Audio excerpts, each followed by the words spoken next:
Let's see. Here's the new conspiracy I was on a few days ago. Oh, cool. Definitely do share. Definitely do share. Yes. Yes. You're not gonna read this no more because then we found out that it was 17 monuments and 20 historical markers that were all part of the same display. So that's the reason why Texas's um Ten Commandment monument would stand. So that, I mean, all that makes sense. We're reading that. Oh, cool. Let's see what we got here. All right, let's see what we have here. Sorry, open up in my other browser. I need to bring it back over here. Bro, this AC is just, I don't want it to get too hot. I'm already slightly sweating. Jeff Dahmer. Let's see what we have here. Okay. State records show that District Attorney Michael McCain rented an apartment at 808 North 24th Street during that time period. District Attorney was actually renting Jeff Dahmer's. I've heard this name before. I actually know very little about it. Who was this guy? Jeff Dahmer. Jeff Dahmer, also known as the Milwaukee Cannibal, was an American serial killer and sex offender who killed and dismembered 17 males between that date. Many of his late murders involved necrophilia, cannibalism, permanent preservation of body parts, typically all or part of the skeleton. Jesus Christ. And you see, I'm gonna eat just fine. Ain't gonna stop me from eating. Dead bodies and all. So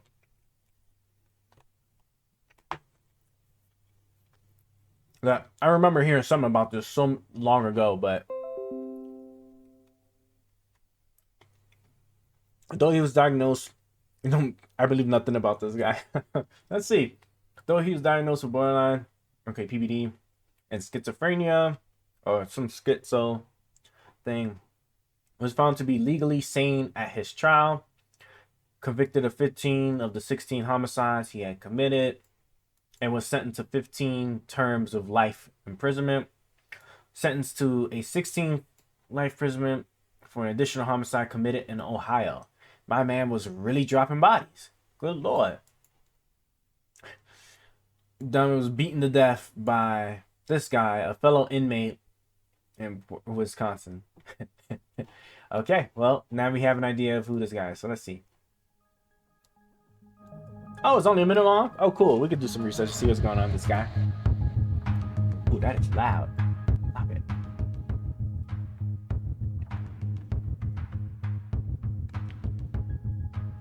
Lived at that address.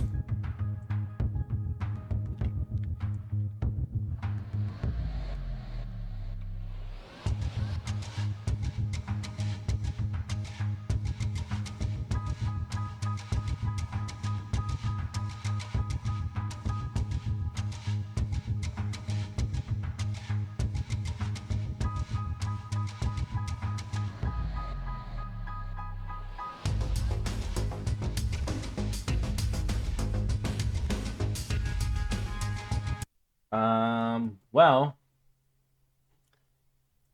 okay, excuse me. Excuse what eating does to you. But eh, I gotta see this substract and see what exactly are they referring to. Yeah, the district. Okay, so the district attorney that, well, the district attorney that prosecuted him owned his apartment, but they're saying that he was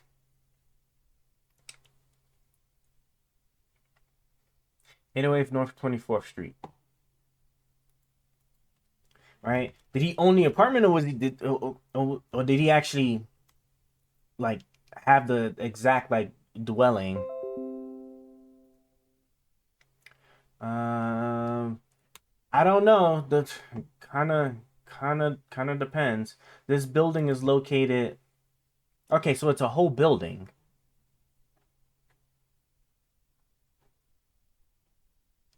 This is an income restricted property. This property offers housing at affordable prices.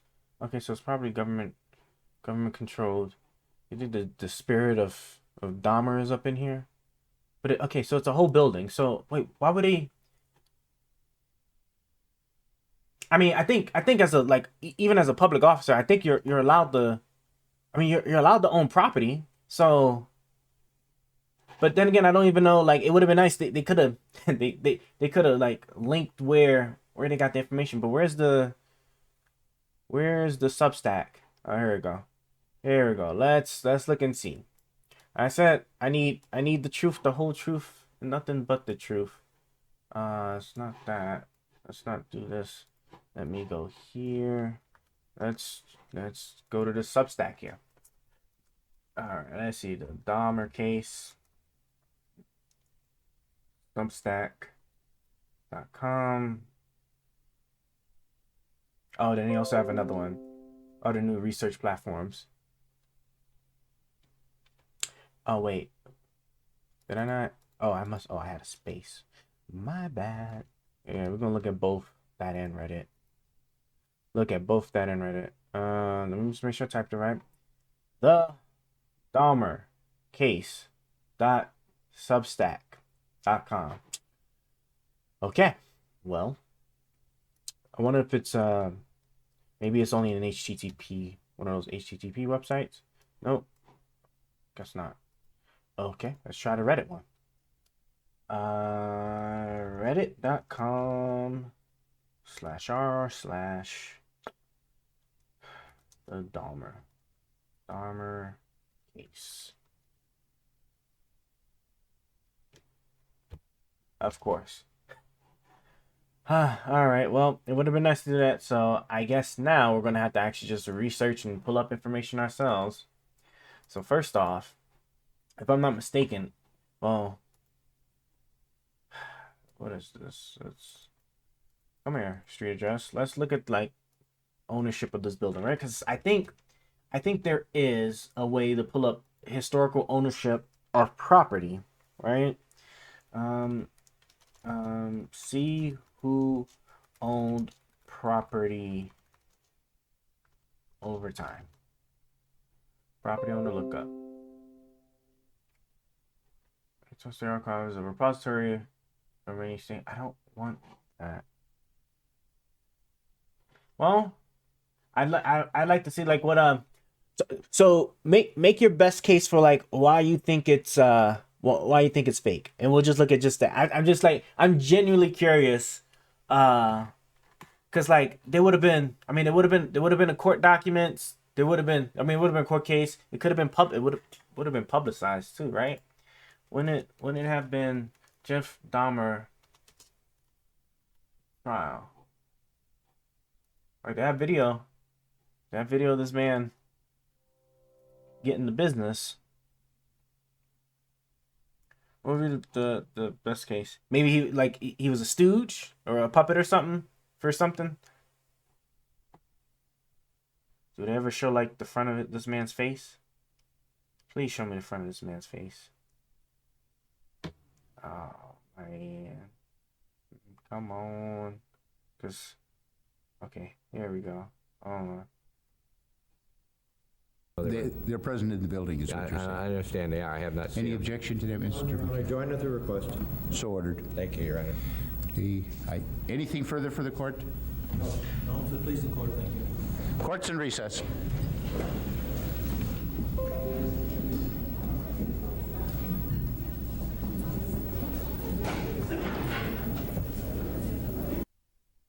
Wish he would have showed like the front facing of him. Oh yeah, his behavior is definitely extreme. I mean, especially the cannibalism side. Many of his late murders involved necrophilia. Isn't necrophilia just like letting things rot? Or is that just necromancing? Sexual acts involving corpses.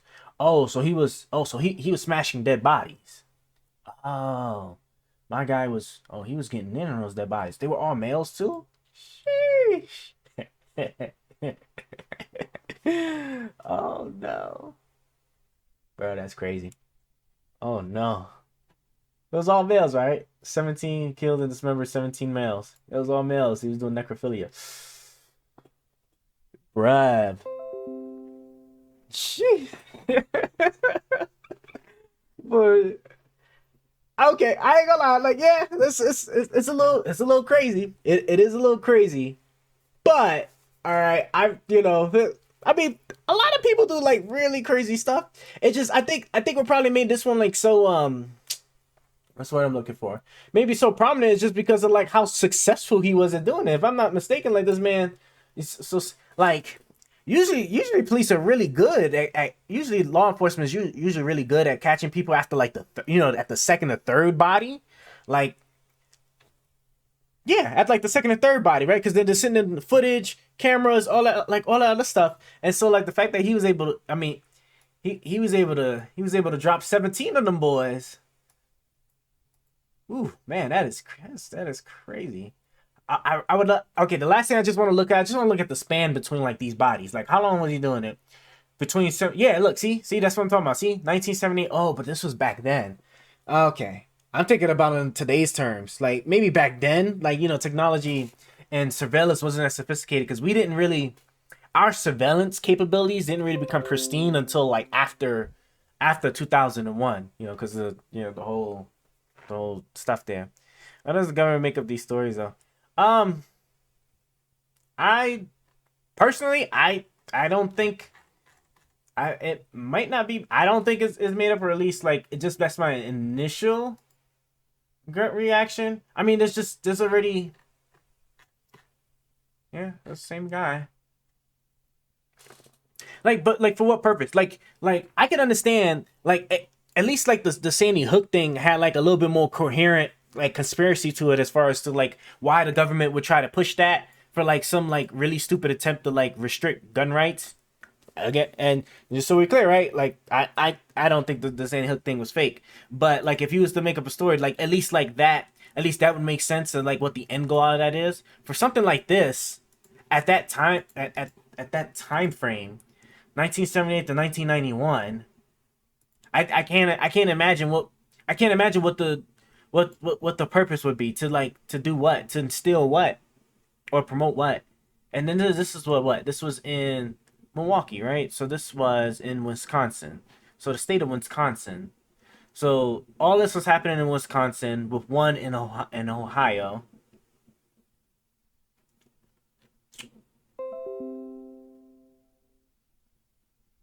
Push gun restrictions. Will I make a fake serial killer? When did he die? Cause of death, homicide by bludgeoning. Does it say when when this man died? Here we go. 1994. Oh, he was 34 years old. He's probably on some crazy stuff in in a jail. And they like, you know something? This'll tell me. This'll tell me for sure what it is here. Imprisonment. Slash his throat with a razor embedded in a toothbrush. Let's look at the church. The road to success was far from easy.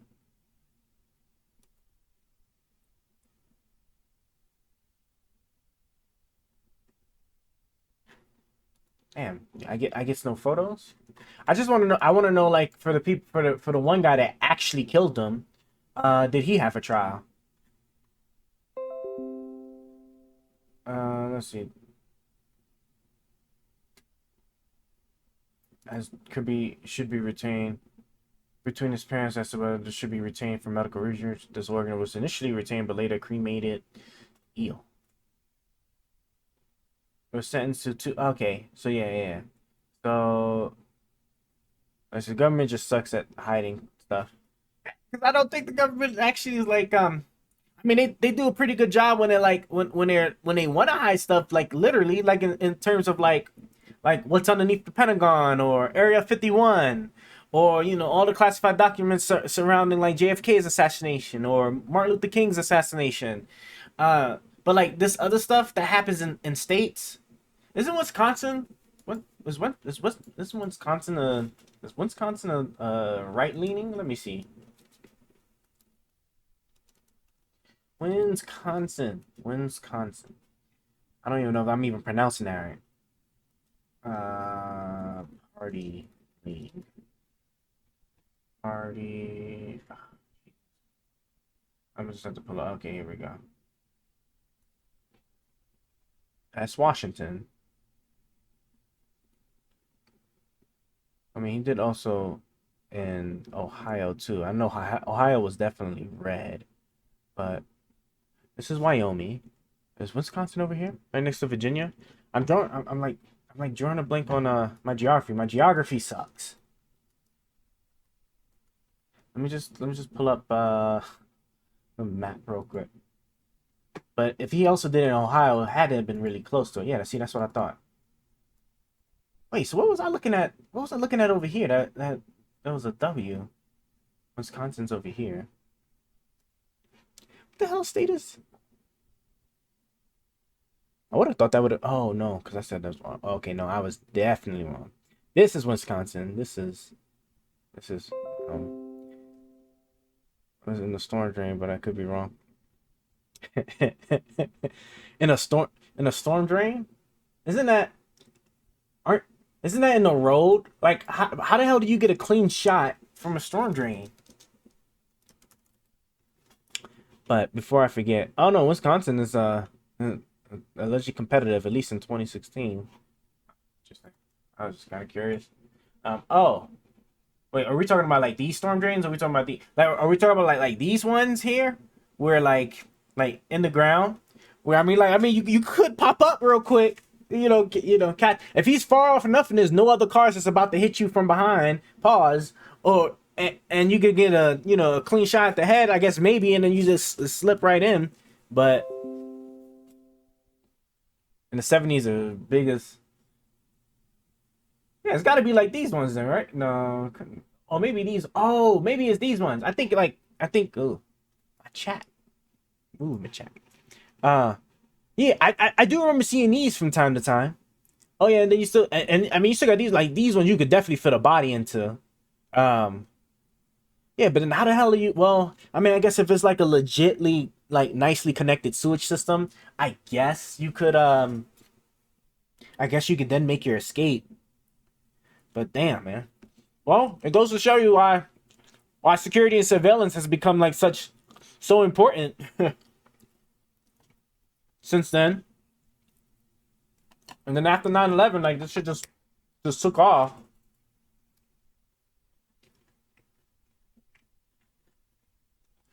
One thing I was hoping for was that Trump was going to declassify those JFK documents, or at least the alien documents. That's what I don't understand. I don't understand why Trump didn't think, like, as president, he had the power to declassify just about everything or anything. Just about. There are some like restrictions on nuclear stuff, but I don't know why he didn't declassify those alien and those assassination docs. That shit would have been massive. Yeah, let me close these. Yeah, I don't know. The Dahmer stuff. I don't know. Seems to be a lot of data. I'm like actually like 90% with you there on the on the alien side. I think it's mostly a hoax. I think like sometimes like there's usually like something that comes up that this is 3 months ago. Usually something that comes up that's like can like be a bit suspicious, but that can either just be because of our current limited understanding on just physics or like weather patterns or whatever, and then maybe just like some like complete misidentification, misunderstanding of something. Because like that stuff, like when that alien stuff was like getting massive, like what was that? Was that like what was that? That was like sometime last year. Wasn't it like around like March? I think it was like around March of last year, like somewhere around there, where like the alien stuff was getting like massive. We had congressional hearings and stuff, but like just the fact that after that, then it just died, but nobody releasing anything. It just goes to show that it's just it's just all fake. Like it's like the alien stuff. The alien stuff for the most part is just It's just fake. If at best we have like things that we just don't currently understand yet because we don't have a full grasp on physics and whatnot.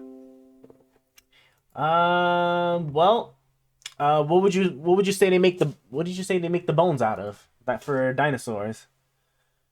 All right. I think the extinction event is up for debate, but I think like with all the geological stuff that they dug up. Is geological even the word I should be using? Why am I so bad at spelling? Dinosaurs. You know, are these what were the bones? Like, where do you think like the bones came from then? The Allosaurus, like a I don't know, like a smaller version of the T-Rex. At least he got actual real arms. He don't have T-Rex arms. Although this one looked like he kind of got T-Rex arms a little bit.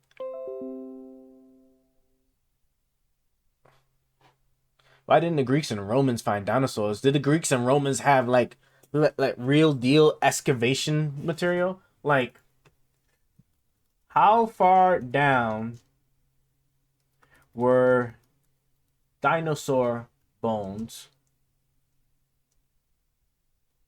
found? Let's see. Look for fossils on the surface exposed to air without much digging. However, a dinosaur fossil was discovered in Norway at a depth of 2.3 kilometers. Of course, they give me kilometers, man. Give me the say feet. Just give me the feet. Jesus Christ. Okay, then let me get miles. A mile and a half down. I don't think the Greeks and Romans. Yeah, I don't think the Greeks and Romans really. Did the Greeks and Romans would have anything like? I think maybe the Romans might have. Oh, Roman digging. There's nothing to discover. 2000 Romans. I say like maybe like newest excavation archaeological discoveries. I'm saying like I can almost assure you that like they Greeks and Romans wouldn't have been able to discover. They would not have had like any means or capability of digging that far down into the ground to get to these bones. But I know dinosaurs are fake for a fact. There's nothing to discover. I'm happy that you're willing to stand 10 toes down on that, but I don't know. I don't know. Looks I just don't I wouldn't understand like where the bones and then for the plaster to be around. Yeah, standing 10 toes down, but you know like the be able to create like the fake plasters or whatever, spread it all throughout multiple different countries, and then nobody, all the archaeologists and stuff that can sit there and like actually see if it's a bone or not. I don't know, unless like you're saying like unless like there's a material that can like actually mimic like biological bones to like at the molecular structure. I wouldn't be able to tell like how they couldn't tell it was fake. That's why that little thing in Mexico, the Jesus Christ, what was it? The little alien hand thing. What was the Mexican alien thing? Jesus, that they pulled up, but then the archaeologists was actually then able to like actually sit there and test it and realize the materials, all of it was fake. Mexican alien. Was it a doll? I think it was a doll, right? Wasn't it? Aliens found in Peru are dolls assembled with animal bones. Yeah, like, yeah, it was this thing, right? Because this thing was like coming up and whatnot, and I was just like the moment like a scientist get their hands on it, like the testing to take like 2 seconds, figuratively speaking here. But yeah, no, I feel like if they were just like if the bones were fake, like somebody in some country would do it. Because remember, my biggest thing with these conspiracies is that for them to work, you need to exert a level of control that is just impossible.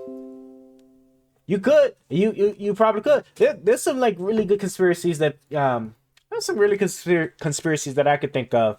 I need to start writing those down. It'll be like, this is like, if you want to like have like something that actually seem believable and like really hard to disprove per se, right? Those are the kind of conspiracies people need to be pushing. But like some of this stuff, like some of this stuff is just it's just absurd. Let's see here. What do we have? Hold on. I'm just checking something on my chat real quick here. Okay, I think I need to open up a new tab for Kick. 'Cause I am just curious. Huh. Maybe the mod icons are I was using you as like a guinea pig to like mess around with like the Kick settings. And like there was, I think I'll show you. Hold on. Let me see. So I guess the mod icon must like override all the other ones. Hold on. Let me see. Pizzagate was Pizzagate was funny until people started showing up at that Pizzagate. Badges. Badges. There we go. All right. Because I was just curious. I was like, huh. I wonder what it look like if somebody actually has these badges. But I guess because like I have you as a mod, right? The mod icon must like I guess overrule all the other badges. Or maybe Kick hasn't really thought of like how to display somebody that happens to have more than just, I guess, a single badge. I guess. I don't know. But Pizzagate, now the Pizzagate conspiracy was truly a masterpiece. Pizzagate, let our children go. Like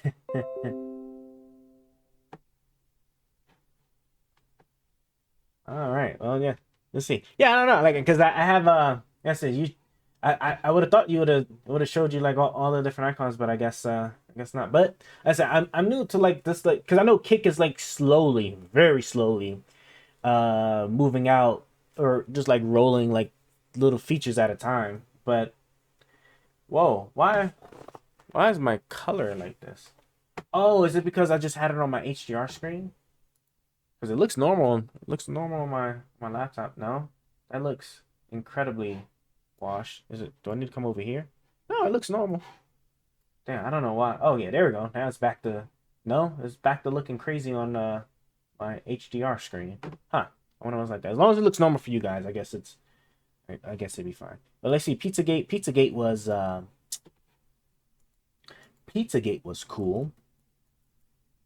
Hold on, come on. Thing here. Let's see. I just want to just put this back so I can just get a look and see what I'm looking at here. Cool.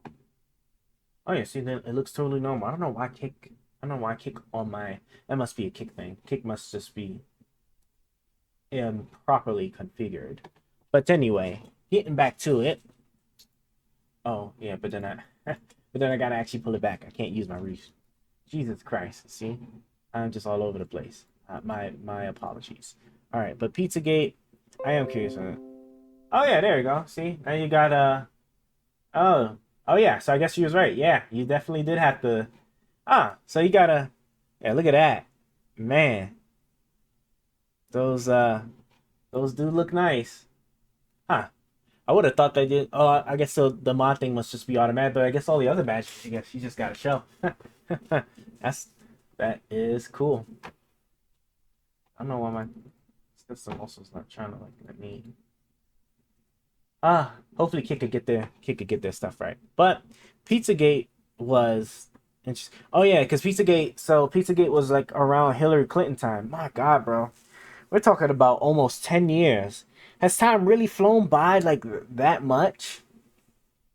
God, it's been 10 years. It's been almost 10 years, bro. That's a long time. That's a long time to just sit there and just think like, damn, it's almost like the shit happened yesterday, or at least like a year ago. Oh man, 10 years. 10 years is a long time. Oh, I'm using my this browser. I wanted to use this browser. All right, let's try to get oh, you know something? You know what I'm actually do? we are gonna actually watch and try to find something to watch, but in doing so, I am gonna actually try to get my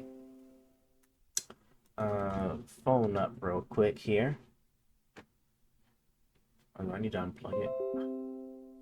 Yep, I do need to unplug it. Let's go like this. Let's bring it over here. Let's go like this. My phone got enough sufficient charge. There we go. Pizzagate was real though. People don't know. Pizzagate was real though. People don't know. That was weird.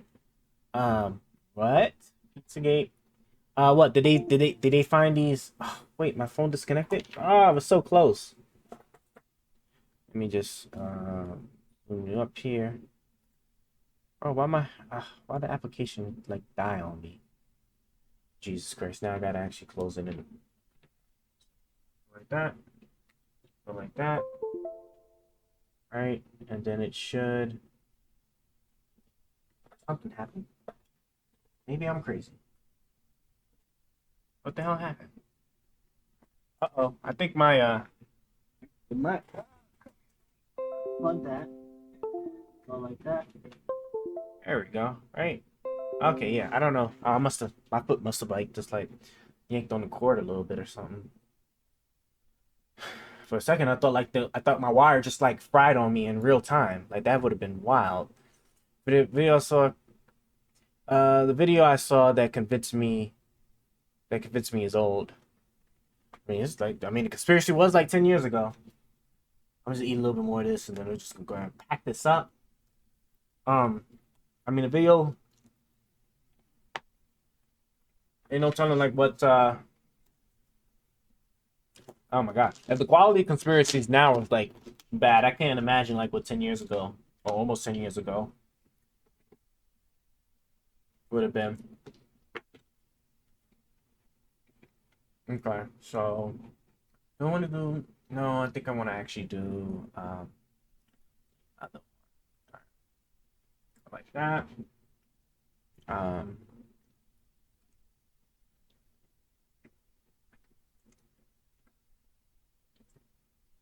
I gotta get these placements right someday. I gotta figure it out. Hold on. We are approaching. Is it mine? Isn't it mine, right? Yeah, my industry. That's what I want to play today. You know what? For the hell of it, let's just see. Can I find a Pizzagate one? Harvesting children's bloods. Oh yeah, well the Daily Show, you know. We gotta lower this down. Okay, here we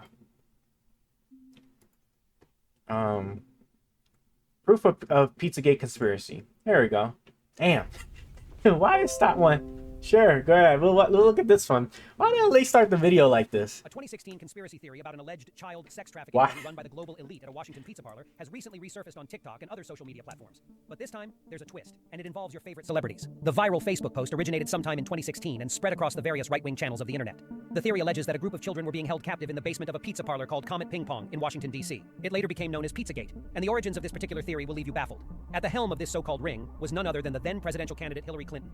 This widespread disinformation campaign, despite being discredited, has begun to take on a new form, with one theory involving one of the most famous musicians in the world, Justin Bieber. In the era of TikTok, disinformation has found a faster, more efficient, and significantly more potent way of disseminating content to the masses. 2020 saw the second rise of Pizzagate when Justin Bieber filmed a live video where he leaned into the camera and adjusted his black beanie. While this seems completely harmless, a few seconds before the gesture, I fucked the up commenter already. asked Bieber to touch his hat No, to confirm if he was a victim no. of Pizzagate. Stop, But Bieber stop, did touch his stop. hand, and then the How do floodgates I- opened and the conspiracy Okay. was born anew. Stop. Those watching the live stream took this as a subtle yet significant Oh signal. my The video was God. then Oh. reposted and continuously analyzed for every Bro, little how detail I fucked confirming it the up theory. already? Soon, thousands of comments flooded Justin Bieber's social media pages, all asking if he was safe. Jesus Within a few Christ. days, the hashtag #SaveBieber went viral. Oh, they're and not Google searches coming. for Justin and Pizzagate I left out.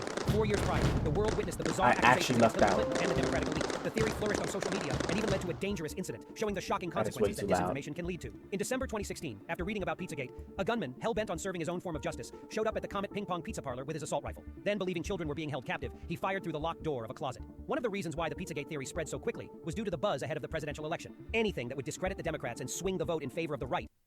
Okay, let's try this one. Ah. Our favorite bit chew website there. Okay, let's put that one. This one doesn't sound. But I need to get before I start playing the video. I need to make sure everything else is right. Hold on. It's this button, right? Yes, it is. Let me. I can't be having 20%. I think 20%. Come on, 20% should be fine, right? Back.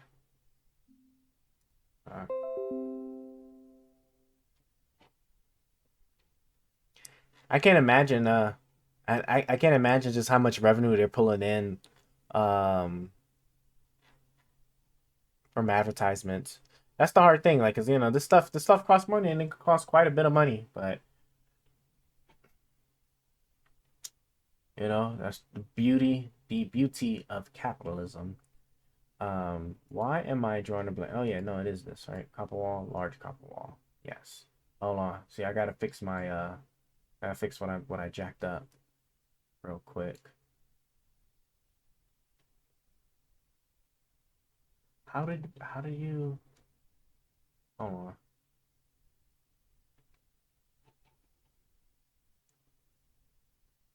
I can't remember how you moving this. Is it? Oh, it's the keyboards. Yeah. I'm so used to playing this on the phone. That's just why. Okay. Oh, let me. Hold on. I'm gonna just set this up and then we can get started. I just wanna have peace of mind because I can't believe I just like really messed that up that way. And then these two here. Okay, and then everything should be good, hopefully. All right, now let's go ahead and let's play that. All right, got taken over by Rumble. Oh, really? Rumble. There was also another one too, wasn't there? Locals. Um. Well, hopefully. Hopefully, I know Rumble hasn't been doing all that well on a financial standpoint, but who knows? Maybe them collecting all these all these sites will help them stay strong. We'll see.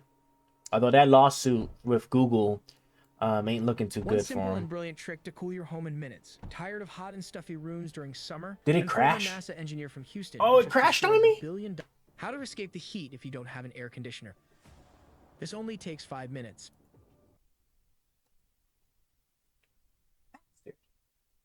Why?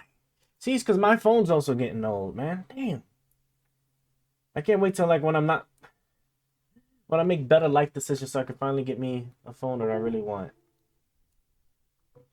It's still a really good phone, don't get me wrong. Note 10, but it is definitely getting old for sure. Oh, I can't believe it crashed on me. We was just about to. Yeah, of course it started all over. Did it at least save it? Okay, it was still going. Cool. All right, now let's go ahead and let's get into this documentary here. It's an hour long. 4X. I was watching something at 4X. What the hell was I watching at 4X? I did not enjoy making this video at all, and if you have any humanity, Oh no, you're it's just the probably color. not gonna enjoy Okay. watching this. But as my mother always used to tell me, sometimes there are things in life you have to do whether you like it or not. For me, this was one of them. Nearly all of the investigative work in this video was not done by me, and my aim here is to simply distill a lot of information down to a manageable size. My purpose is to simply bring the most unbiased approach I possibly can to this highly controversial subject, with the full admittance to the viewer that through my own investigations, I've already come to many very strong opinions. I tell this to everyone who enters into this investigation. Proceed with caution and hold your heart. Everything I'm going to share in this video is not a direct condemnation or assignment of guilt against anyone, because I'm a firm believer in innocent until proven guilty. Any accusation made here is made allegedly. I believe in fairness under the law, and so accordingly, all mentioned in this video are presumed innocent. Feel free to mirror this video and please share this with as many people as you can. Oh, and one last thing. If Oh, this let's video see. has been Let's see what we monetized, got. not done so by me. I refuse to make any money off this whatsoever. And with all of that said, God bless. You're crazy. Should always make money. Always. Don't let your morals stand in the way of making money. That's the beauty of capitalism.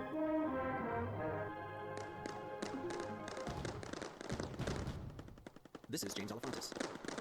Alefantis' establishment Comet Ping Pong gained worldwide attention when allegations that a pedophile ring was being operated in part out of this establishment.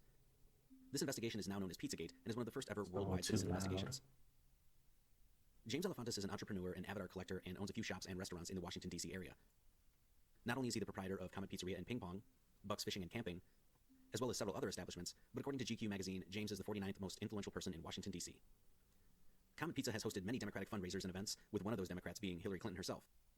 The Federal Election Commission reports that money was donated to James Alefantis and Comet Ping Pong by Hillary Clinton, amongst many others, and to top it off, even geopolitical major player George Soros, through his Soros American Bridge PAC, sent Alefantis nearly $22,000 at one point. Alefantis' ex-boyfriend is David Brock, an American political agent, author, and commentator who founded the liberal media watchdog group Media Matters for America.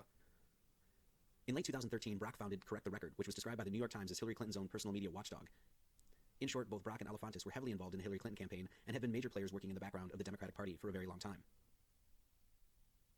Mr. Alefantis has, on record, visited the White House at least 5 times, and so it wouldn't be controversial to say that James is connected to some of the most important and influential people in Washington. Crashed on me again. In fact, here's a letter from Hillary Clinton thanking James for the dinner, cooking with the Fratelli Podesta, and here's another Instagram picture. Well, we got the link established. Okay, cool. So we got Hillary Clinton involvement. Okay, so here go the start of it. So this will be good. James Alefantis is known as Jimmy Comet on Instagram, and online researchers discovered an incredible number of very strange photos, many with very young children, including very disturbing references found on his account.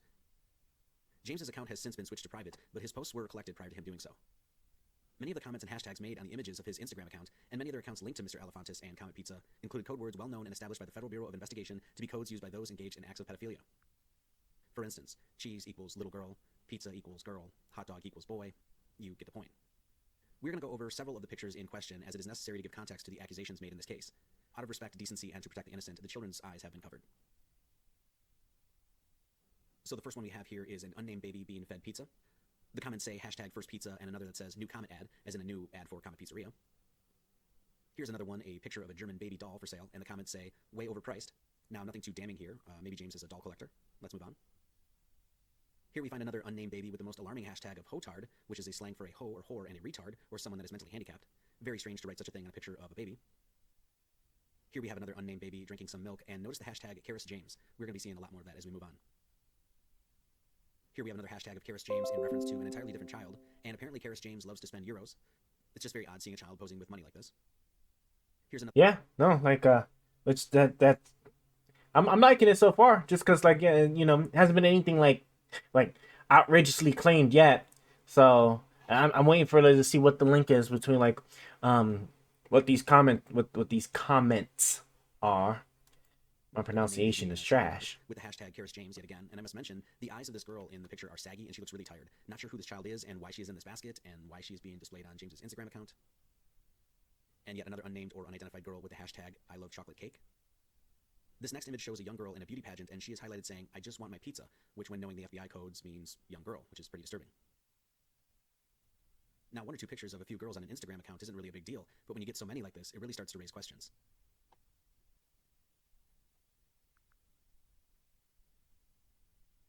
Here again, we have 2 unidentified children, supposedly born 1 year ago today, as it says, with the hashtag Karis James yet again. I'm kind of curious. I do have Instagram installed on here. Is this account still up? Let me see.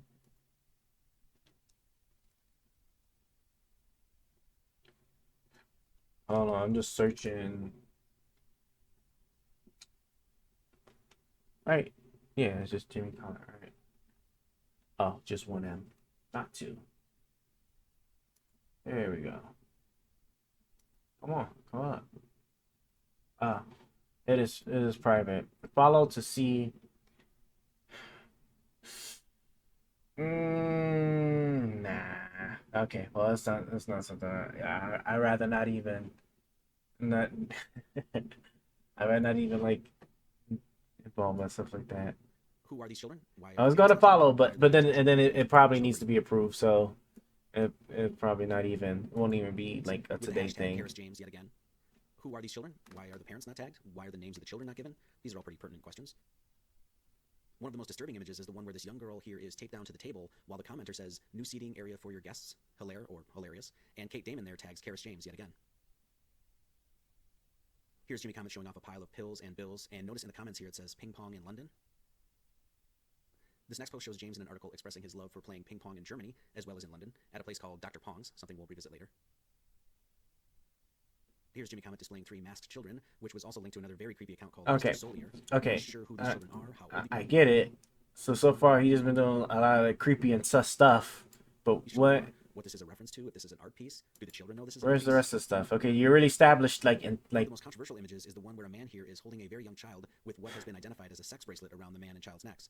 Jimmy Comet here tags chicken lovers, with a chicken lover defined as a homosexual man who is attracted to underage boys.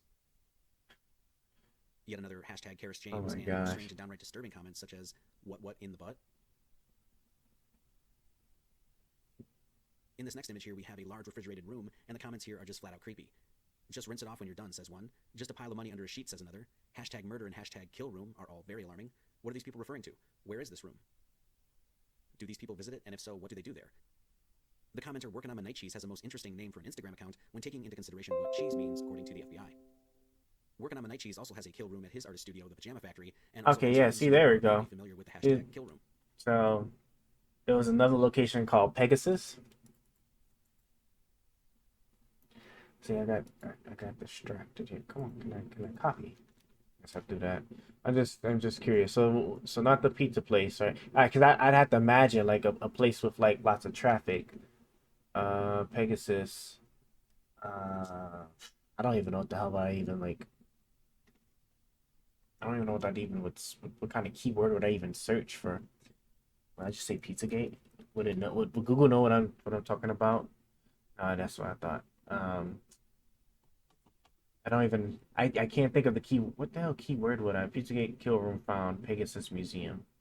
Okay, here we go. What location was this at? Hi guys, this is Ryan with PizzagateGear.com. We have a super exciting breakthrough here. As y'all have all seen this video, or this picture right here, we've been working on trying to find the kill room and where it is, and we're 99% sure we know exactly where it is. So guys, I want to look at this picture, and I want you to bring your attention to the circle in red and look at these bricks inside here. You'll notice there's going to be cinder block on top, cinder block on bottom, then you'll see a red brick, and there's a split in this brick right here on the left.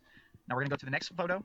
Now this is a photo from somebody's website, a person of interest, and you're going to notice the same exact thing, the cinder block on top, the red, the black, and the split. And we're going to put these side by side and let you look at it for yourself. All right, guys, you see the split here, same angle. All the bricks are in the same pattern. Even the cinder block, the crease, the gap goes right into this black brick. Again, the gap goes right into this black brick. So, guys, there you have it. We found the kill room. This is very exciting right now, but we have a lot more stuff we're going to be looking into. So this is the website we found where the bricks came from. So this is from margotwork.com. This is one of the guys that helped design Comet Ping Pong, helped design Pegasus. Oh, and guys, that's where this is. This is at Pegasus Museum, and we're going to be introducing you to that shortly. Okay, so guys, we go here. And we see Comet Ping Pong, or Comet Pizza, designed by Joe Wills. That's a very important name you're going to need to remember for later. James Alefantis, Peter Hapstack, and myself. Okay? So we go down here. Now, this is actually a page that was deleted. So we go to the page now, and it's gone. It's something completely different. That first name on that list, Joe Wills, this is actually some stuff he posted. And we believe this is at Pegasus Museum as well, where the kill room is located. James Alefantis threatened a researcher. So you're going to see the brick covered in white. Again, same as Smith Steel from Pajama Factory. He's a steel worker. Some very interesting stuff in these pictures, and we'll come back to it later. This is somebody that works for Joe Wills, and he's wearing a Comet Ping Pong sweater, and we believe this is in what is called the kill room, the picture we saw at the very beginning. Let me go to it. Hey, what it's is in this room right here. So Joe Wills' employee is working in this room. Guys, we're going to move on. This is actually from James Alefantis' Instagram. So by itself, it's not much, but then when we go to the actual Instagram, and we zoom in on this one right here, it says back at it, at Joe Wills. Thoughts? So he's contacting Joe Wills via Instagram and asking what his thoughts are on this design. This design is going to be come in useful later. It's actually the design for the roof of Pegasus Museum. So we go through Joe Wills. We look up Square Form, which is his company. Now, I can't get his LinkedIn information, but it does tell you right here, owner at Square Form. Next thing I wanted to introduce you to is this LLC. So Castellum Achilles LLC. It was formed by James Alefantis. He's the governor, CEO, governor, and then Robert Harris is the agent. Skipped one. Okay, guys, right here is the actual purchase of the building where the kill room is located. So you're going to see the address is 3518 11th Street, Northwest. This is actually in Washington, D.C. in the Columbia Heights neighborhood. And the owner's name is Castellum Achilles, which we know James Alefantis owns. His mailing address is 5031 Connecticut Avenue, which is Bucks. And then we go here. So, guys, this is the work permits to build this kill room. So you're going to see the address over here on this side. You're going to see the dates, which is very consistent. So the first picture with the hole is... Okay, so far, okay, the kill room, but what's the significance of this of this building? Did they actually find Pegasus playground? Yeah, right, because you can just, I mean, you can always just abduct the kids and take them straight there, right?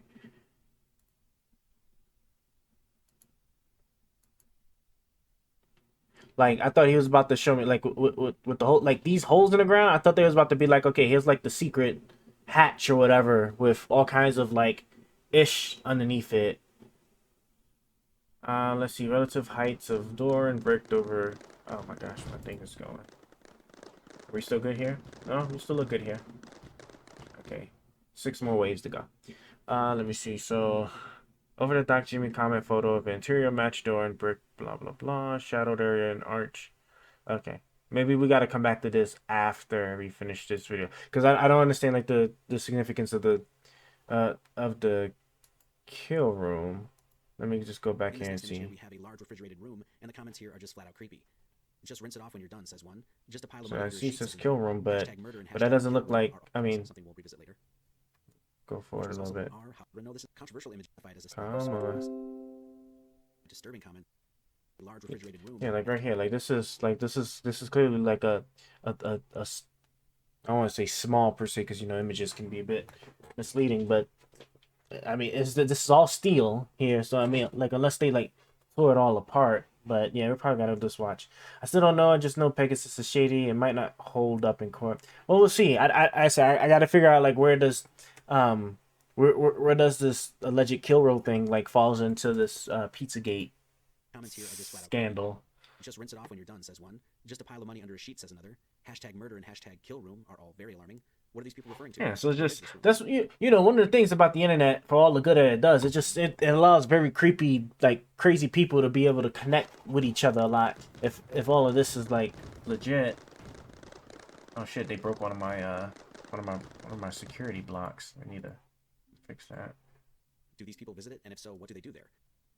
The commenter working on my night cheese has a most interesting name for an Instagram account when taking into consideration what cheese means according to the FBI. Working on my night cheese also has a kill room at his artist studio, the Pajama Factory, and also has friends who are apparently familiar with the hashtag kill room. Here, working on my night cheese is welding together a coffin table, or a coffin table, with that coffin just about fit for the size of a small child. And this image of the back of a van by Mr. Night Cheese is pretty interesting. You can see it seems to be reinforced in the back there, like there's a door or a metal cage or something, and the comment is illuminating. It's like concrete, but plywood, but concrete. What is going on here? What is this man used for? What does working on my night cheese do for a living? Here is working on my night cheese commenting on another Jimmy comment post, asking if James is burying a body. Oh wait, so hold on. So yeah, so this is okay. I got it. He's burying a body. Surely, like the bones would have been found. Yeah, no. When you got people that like talk in this manner, like I mean, I personally think they're just probably just more like effed up in the head than they are anything else. But I mean, this is always stuff that just always like try to take and look into. Asking if James is burying a body. Oh shit! I ran into that damn Some body of the by other images mistake. from James's account are very risque. Here we have Comet Pizza being jokingly renamed as the Long Dong Pizza Shop. Someone tagging Comet Ping Pong here with 2 people giving oral pleasure on a giant slice of pizza. And here is another. And another. And another. In this post, we see the Teenage Mutant Ninja Turtles, and it says Democratic Party, Republican Party, and the box checked is Pizza Party. Holy, what in God's name was that? Which once again, according to the FBI code words, would mean a young Haitian girl. Okay, well, I see what I gotta do. I got editing to do now. Jesus Christ. Oh wow, look at that. At a children's pizzeria. We'll just leave it at that. What a sword. This. Before we move on, I just want to mention 3 things, all of which are just creepy and in general downright bizarre. First, the name James Elefantis can basically be translated in French to mean I like children. I offer no other commentary on this other than to point out that fact.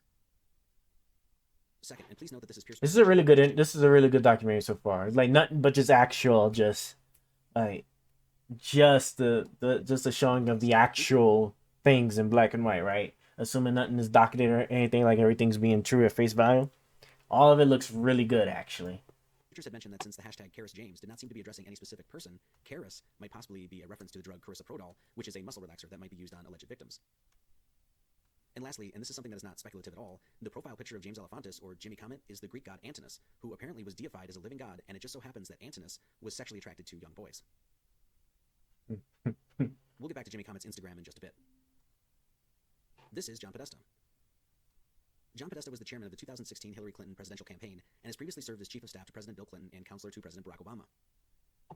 John has had close ties to Washington for a very long time. John has been in the inner circle of some very, very powerful people within the upper echelons of the Democratic Party for a very, very long time. WikiLeaks has released thousands of John Podesta's emails, and after many researchers rifled through them, it was found that there were an enormous amount of strangely worded references to pizza and hot dogs. Needless to say, it is very clear to see that John and many of the people whom he was communicating with are speaking in code. And not only are they speaking in code, but it is the same code that has been well established by the FBI. A few emails worthy of mentioning are here. Here we have an email discussing that the White House is flying in $65,000 worth of hot dogs and pizza. And yes, you could argue that the White House spends a good deal on high-profile events, and thus it is silly to assume that this email has anything to do with child trafficking, but really, 65 grand to fly in hot dogs and pizza? Who flies in hot dogs and pizza? Does this hot dog and pizza catering service have a name? And 65 grand? At the very least, these people are wasting an insane amount of taxpayer money. I'm kind of curious on that point, though. White House, $65,000 pizza.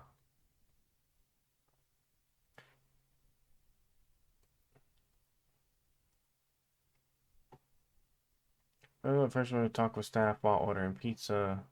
20 in this is 2011 though. So this ain't it. Right? Because the Pizzagate stuff was like 26. Hold on. Wait, but Trump was president. What was the date behind this? Did not spend. Barack Obama, okay, claim Barack Obama spent 65,000. Claim theory spawned during Hillary Clinton's second campaign. President's campaign alleged that Clinton ran, blah, blah, blah. Claim surface post in August 8. Post to user his account. The post features a black and white image of a man holding a sign that reads Obama spent 65K.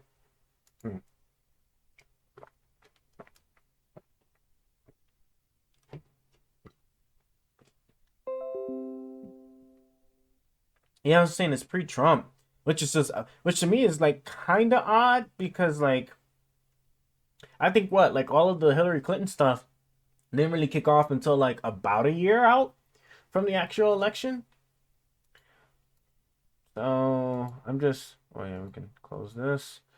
I'm just curious. Let's see. He is referencing a statement from an email chain between employees at Texas-based geopolitical intelligence company Strat. The chain was released by WikiLeaks in 2012. Okay, so yeah, so this was 2012. I think Obama spent about $65,000 on the taxpayers' money flying in pizza and hot dogs from Chicago for a private party at the White House not long ago. Assume we are using the same channels. Pedal codes. Blah, blah, blah. Rumor has it that hot dogs are a pedal code. King did not respond to a request for comment. WikiLeaks released email chains. Claiming Stratford is actually a front for a secret agency that provides confidential intelligence services to large corporations and the government, including agencies like the Department of Homeland Security. If this is the claim, this is crazy because then like, how does this like not get discovered as like president as the presidents are like cycle through, especially when Trump came in? Yeah, they're talking in code, but if you're using official government services in order to do the stuff, like how does it how do you not how does it not get leaked, or how does the other president that comes in not then expose all of that stuff, or how does like the Republican inquiries in Congress, like it's just like it's a level of secrecy that is just impossible. Because if the president is able to direct the half the stuff, then when Trump came to office, what happened? Oh, Mr. President, would you like your pizza? Would you like to set up this pizza deal? And then he not say anything. Like I find that hard to believe. Like that to me that's wild. And then all the people that be around them, right? Because like the military guy that went to the inspector general for Trump's phone call, right? Like those people exist. So like why? How does none of this get exposed? I find it's very hard to believe that it gets. It's just as bad as like it's just like when we're talking God man, like the Drake stuff with the pedo.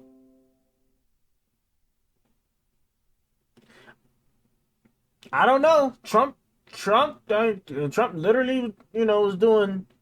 I mean, Trump was literally doing essentially whatever the hell he want, and like it didn't seem like much of anybody was really stopping him, except for like when it came to like just like passing laws, just because that's just strictly legislative stuff. But like when he wanted to, when he wanted to kill, what was it, whoever that guy, that Iranian general in Iraq, despite that it's gonna look crazy and bad in the blowback, he's like, fuck it, let's do it. Right? That attack in Syria, he's like, let's do it. Like, I don't know. He seemed like he was doing pretty much whatever the hell he wants. So I find it hard to believe because and then he's trying to win the presidency, right? So if he had, so wouldn't it have been something like I could see him immediately bringing this up, like, oh, while I was president, I was sitting there trying to handle this on the slide, but I might as well go ahead and put it out now, just so you guys know that the government do like really creepy things with kids. All right, I was there, I saw it, and I tried to stop it, but I just didn't have enough time. So this is why you need to elect me again. I like none of that. Like it's crazy. It's just crazy, and it's not like they could just assassinate him because then now that he has Secret Service protection, right? It'd be a massive scandal to to say that somebody managed to assassinate this man while he has Secret Service protection. I don't know. I don't know. I don't know. It's a little. It's just a little crazy. Oh yeah, I guess I can do this one too. This is different. You can't fuck with U.S. blackmail. Mm. Well, I don't know. I don't know. I'm not. I feel like of all people, I feel like Trump would have been like one of the first people to like had said something like whether that was like intentional or by mistake, but I don't know. We'll see. And then like then he had his children there. And I don't know. Hold on. Let me just let's go back to this. Well, let me just finish reading this one real quick. Warren had alluded a Super Bowl party held at the White House a few months earlier. However, only 75 people attended, bellying at some yes. If it's only 75 people, why would you spend this much? No matter corporate policy do not address the nature of stolen Starford emails or other documents posted on WikiLeaks. Either to confirm or deny their validity. Also told USA Today the fallout from the leaked emails was so severe the company completely changed its business model. Now part of RAIN, Risk Assistance Network and Exchange, a risk intelligence company. As a RAIN company, Zero now serves clients with risk assessment and planning to avert breaches. Okay. During a taping of his television show, Jones accused. Oh, is this Alex Jones now? Hell yeah. Alex Jones accused the Obama administration of keeping FBI code words for kids out of a Homeland Security manual. Media watchdog, Media Matters for America, which describes itself as a progressive research and information center dedicated to comprehensively monitoring, analyzing, and correcting conservative misinformation, posted the video to his website. I learned this with Pizzagate and stuff. You've got admissions and thousands of emails about the kids will be delivered into the hot tub for your pleasure, and then it's the FBI code words for sex with kids off their own Homeland Security manual, and they're talking about $65,000 of succulent hot dogs. Oh God, these are good. I had these hot dogs in Hawaii, and they were delivered by jet. It's male prostitutes. Jones said, Jesus Christ. I feel like, what was I looking at?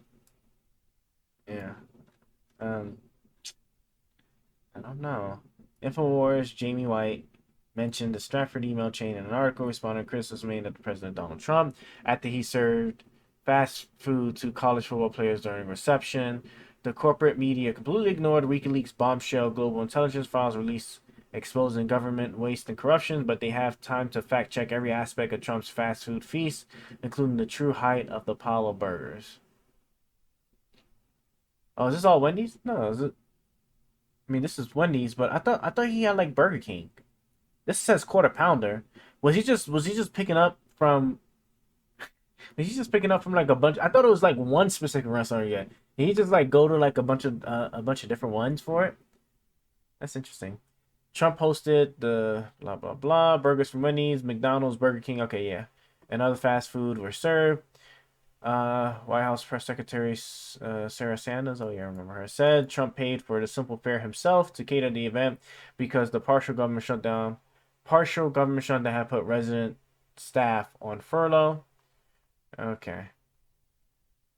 Because it was not supported by research. The initial claim was based on leaked email chain between employees of a private company, but the statement references $65,000 for pizza and hot dogs is unsubstantiated. Yeah, I feel like all of I don't know. I don't know. Like especially once the Republicans took over like the House, like they have the power to subpoena and get all kinds of documents. Matt Gaetz is currently like you know under investigation for like the shady stuff. I just don't see. I don't. Well, I mean, maybe you could say it that I guess that would be the reason why they wouldn't like try to like pull look up stuff like that. But it would be damning on the Democrats. So why not pull it? So why not pull that up? I don't know. And then like I don't know. Then like you can elect whoever you want. So like Congress, I mean, I can't see Marjorie Taylor Greene being blackmailed that easily. I can't see Matt Gaetz. Well, now that he got his own like legal shit, I guess that'd probably be a problem. Trump's a Democrat. Uh, I I don't know. He used to be. I think he used to be. He used to be a Democrat, and then he went Republican, and he has so much support and whatnot, especially from his donors and allies. That I don't know. I don't know if he's a Democrat. I don't know why like all of the Republicans are supporting him. Then, um, yeah, this is something we'll keep on the back of our minds and like looking up maybe later because I just be a little bit more interested in like the actual real content of said emails. If they were leaked by WikiLeaks, that means we should potentially be able to pull them up. So at least so like we have something, and then maybe then looking into like how the FBI stuff does it. A real Republican is hard to find. Well, well, they got chased out. So once Trump came in, a lot of those Republicans. I can't do this. Go back. Can I? Okay. Um, yeah, a lot of Republicans kind of pieced out. Ryan, what was that guy's name? Paul Ryan, right? Paul Ryan pieced out after a while because he's like he ain't gonna deal with this no more. That's why Mitch McConnell, arguably one of like the most successful Republicans in pushing the Republican agenda, right? He's piecing out after this election. Yeah, Paul Ryan was the real deal. Paul Ryan was definitely the real deal. Mitch McConnell was a very successful Republican in terms of how he got what he wanted. Like everything Obama wanted to pass, he shut down.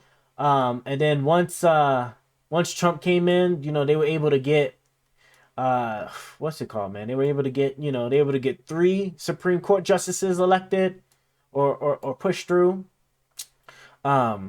And then a lot of bills and stuff attempted to pass. The only one that was just like kind of crazy was probably just the trying to kill Obamacare, the Affordable Care Act.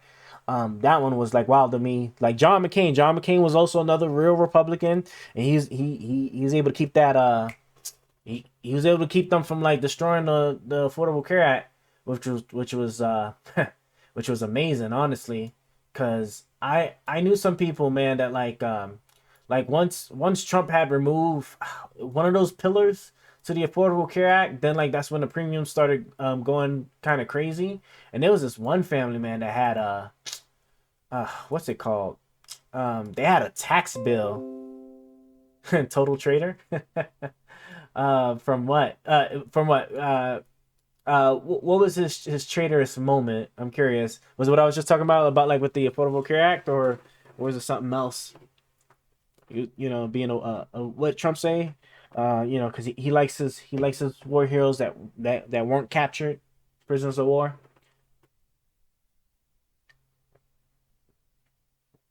I'm so addicted to these. These are so good.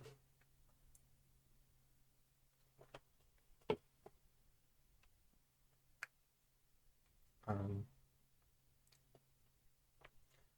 I should probably expand this too. Yeah, I should probably expand this.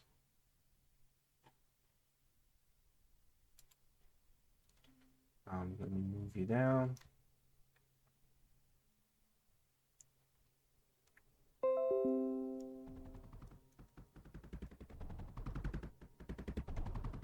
Oh, did he really? Um, let's take a quick look. Actually, now I gotta pause this and then actually try to see. Pizzagate, but as a POW, I mean, getting tortured. Yeah, let's see. John McCain, POW, gave up allies. John McCain and the POW cover up. John McCain, who has risen to the war hero candidate, buried information about POWs left behind in Vietnam, who has risen to political prominence on his image as a Vietnam POW. War hero has inexplicably worked very hard to hide from the public stunning information about American prisoners in Vietnam who, unlike him, didn't return home.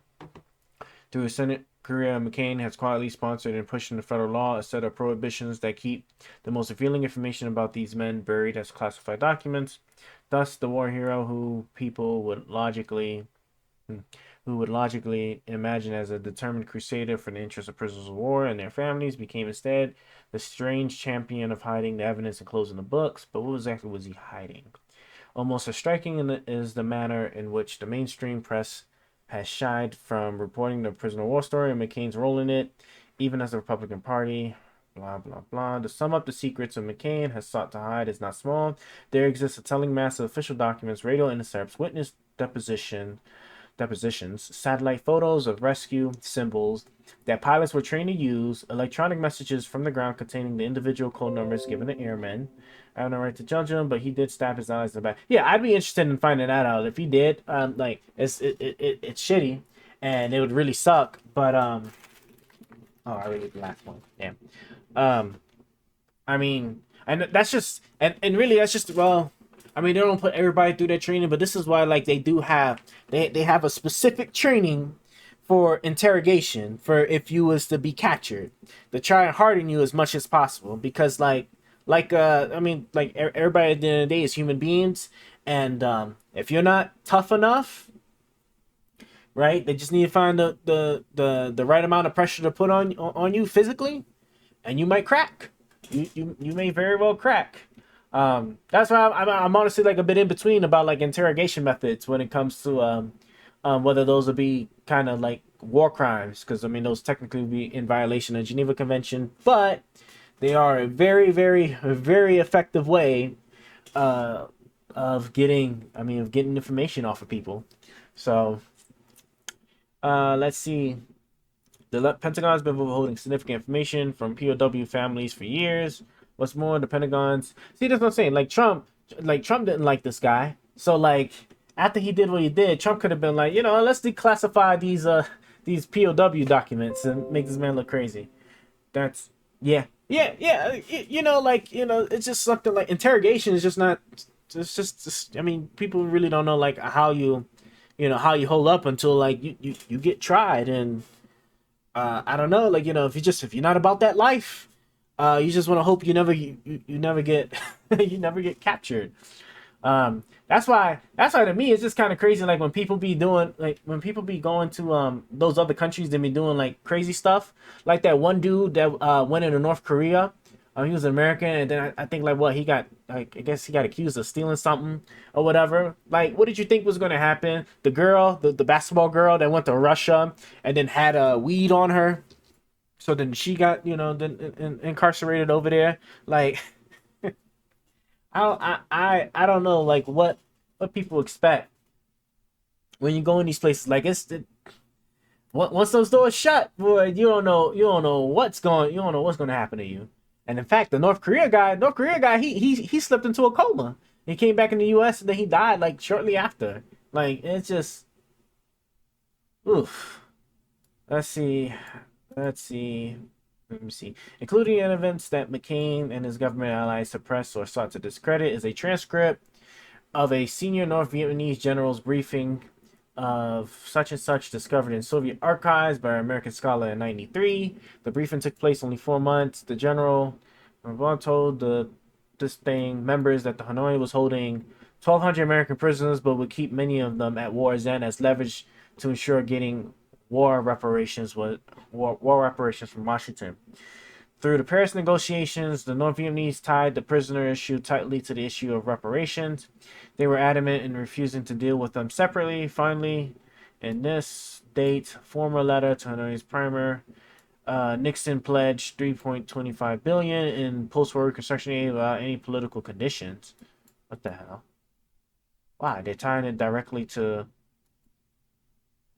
This will be interesting. Let me see this. But he also attached to the letter a codicil that said that the aid would be implemented by each party in accordance with his own constitutional provisions.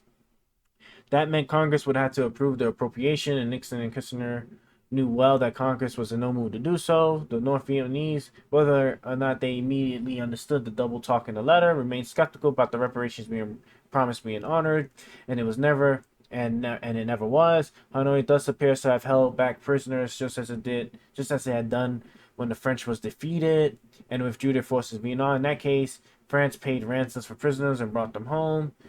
In a prior briefing in 1982, high-level CIA officials told me that as the years passed and the ransom never came, it became more and more difficult for either government to admit that it knew from the start about the unacknowledged prisoners.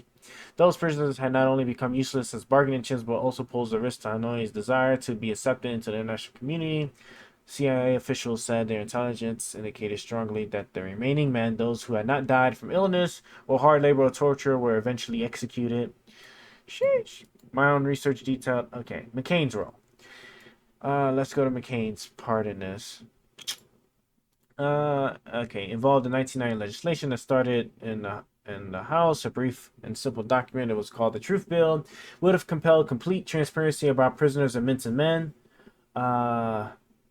Its core sentence reads: head of each department agency which holds or receives any records or information, including live sighting reports, which have been correlated or possibly correlated to United States personnel listed as prisoners of war or missing in the actions from World War II, the Korean conflict, and the Vietnam conflict, shall make available to the public all such records.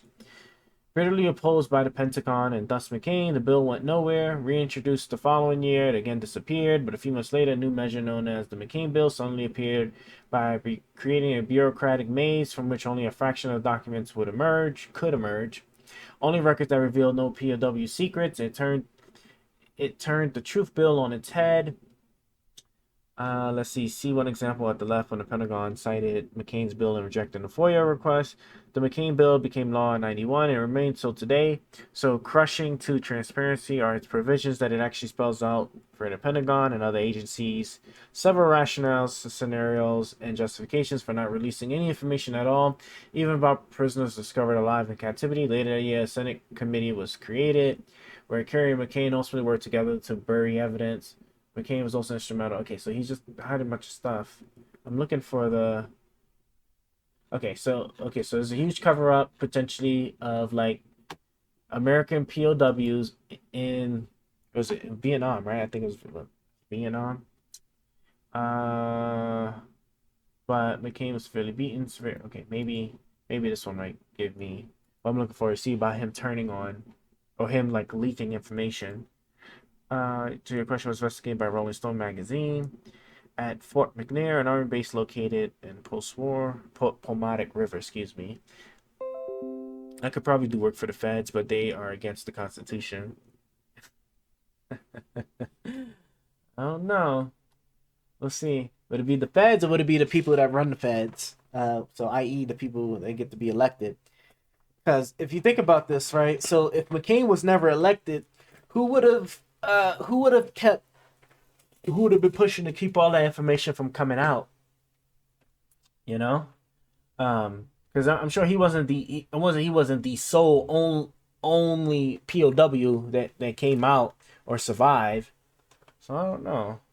Walking around the grounds, McCain runs into John Drensel. McCain is studying national blah blah blah. There's a distance between the two men. Served as chief war. McCain says his life changed while he was in Vietnam, and he is now a different man, but he's still the undisciplined spoiled brat that he was when he was. Yeah, that's why I skipped it because I didn't even think I was gonna get anything really out of that. But this is a Rolling Stone.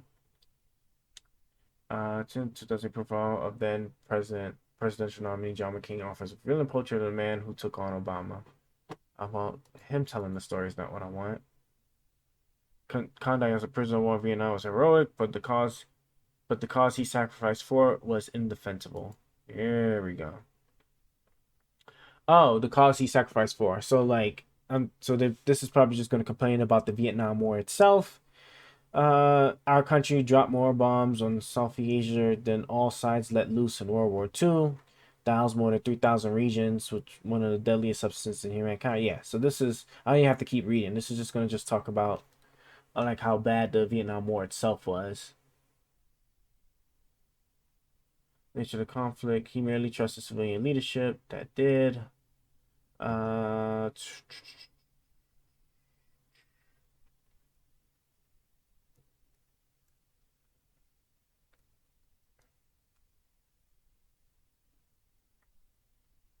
Should inspire national shame. It is a story about our government abusing the trust of one of its most patriotic citizens. Presented as such, instead, it stumped speeches, op-eds, obituaries. McCain's service is typically framed as a testament to our nation's greatness or finest values. Yeah, that's what I thought. Broader misconceptions. Cost of, yeah, this is just all about just like the bulk of the Vietnam War not being a good thing. Shot down over Vietnam as a POW, but he didn't make things easy for, let's see. Sat on a stool in Hanoi, his teeth broken, his body battered from a savage beating, his arms tied behind him in torture ropes.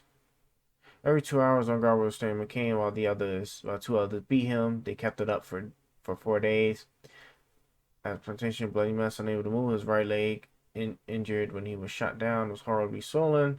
Yanked him to his feet, threw him down, his left arm smashed against a bucket and broke again.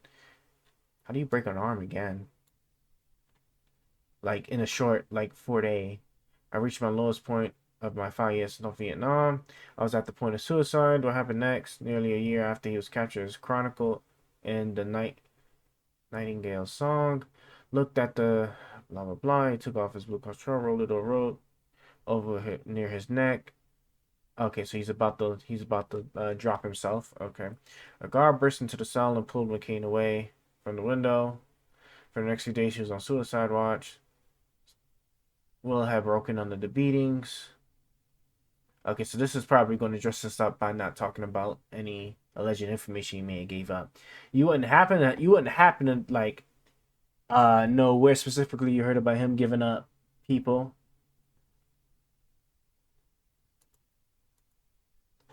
Do you? Yeah, because I'm not finding was not tortured the prisoner of war guard claims.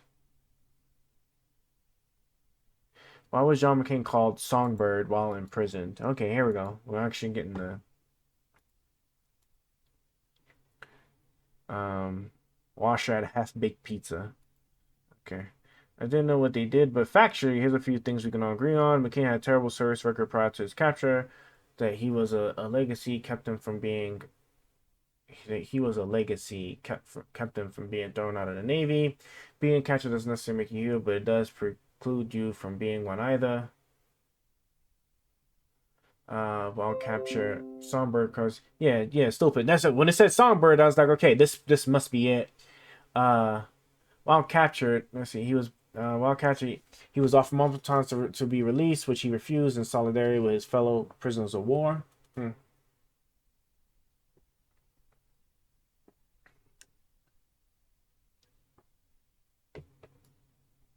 Yeah, so we just read how he's getting beat in prison, so we know that permanent injuries. But he's certainly a blowhard. His military record is checkered, but his courage is impeccable. Okay.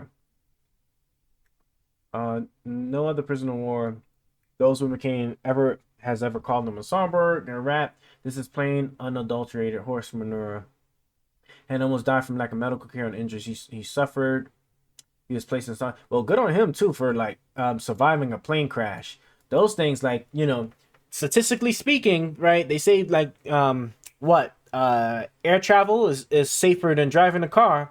But goddamn, when something goes wrong, like it seems like you're almost guaranteed to die in any aircraft, helicopter or plane.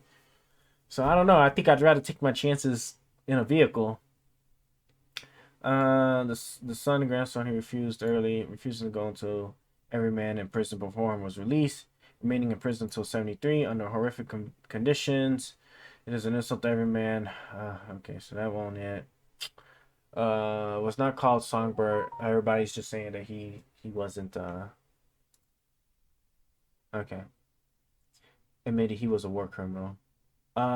Unlike the poser of this question, I am the same age and as a reporter covered in the Pentagon, blah, blah, blah. Unlike the poser of this question, which he said a second time, okay, I sat beside a Maine and wounded Vietnam War vets, maimed and wounded Vietnam War vets at Walter Reed Medical Center in Washington, D.C., and interviewed naval officers returning from their stay in Hanoi. The war is long over. Most Americans are of reasonable objectivity. Intelligence now regret it. Blah, blah, blah. And false statements from another as if they are a matter of fact. A simple Google search shows on this location. Fact check, John McCain admitted he was a war criminal. He's tough, but snitching on the U.S. is bad as treason. Yeah, I'm trying to see like what I feel like something would have came out at least on the Vietnam side. Or like what he gave, what information that he would have gave up. Let's see. Okay, then this is talking about Trump. Desire to mislead. Yeah, it's not. Good collaboration. No, this is a promotion. Okay. Yeah, I'm not I wonder why it's refused early release. Let's just do John McCain Songbird.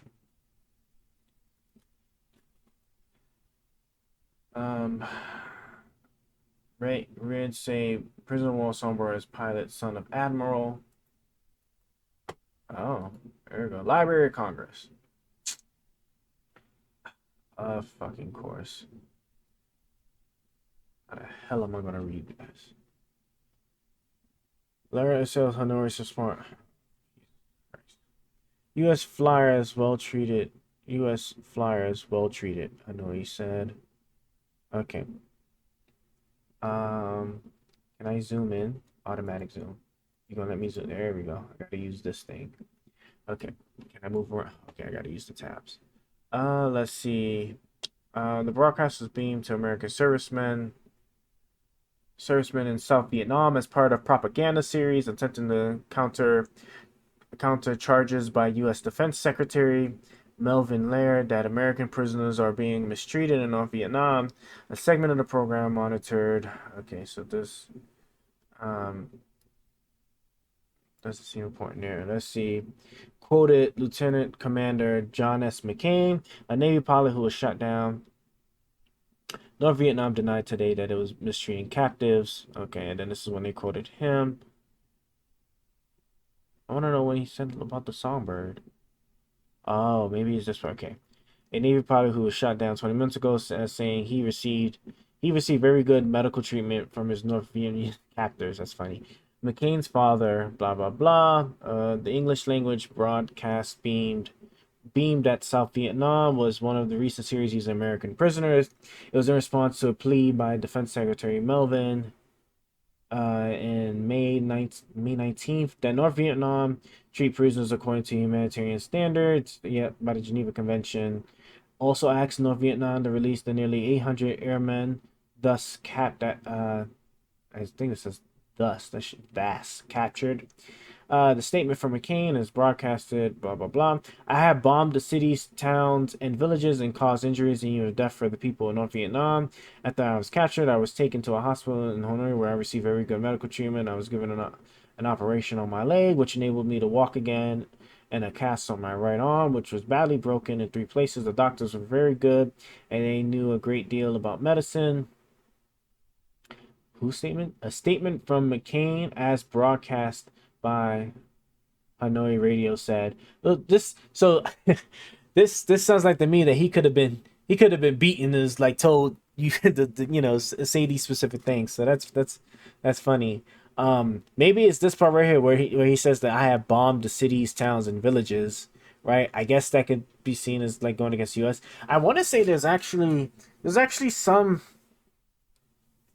are actually some regulation or guidance on speaking as a prisoner of war. I don't remember what they are, but I mean, I guess kind of it is what it is. Uh, I don't. I can't. Of course, it'd be impossible to tell like how authentic his statements were at that time while being a prisoner of war. Let's see. Let's see. Defense Secretary, blah blah blah. Today accused honorary of responding to his plea for humanitarian treatment of prisoner of war with a series of contrived broadcasts. Yeah, intelligence assets are supposed to be let go. Shit, absolutely not. An intelligence asset captured as a prisoner of war. Oh, that man's never seeing the light of day. Oh, absolutely not. Absolutely not. Because somebody that's identified as an intelligence asset in war, one or two things is going to happen to him. Either he's going to get beat to death until he gives the enemy whatever information they want. Since he is an intelligence asset, it could probably give him a lot of information if they know if they can get him to crack. Or B, they're just going to kill him anyway because he's an intelligent asset, so he knows things about the enemy that the enemy doesn't want to get released, and then they're going to murder him.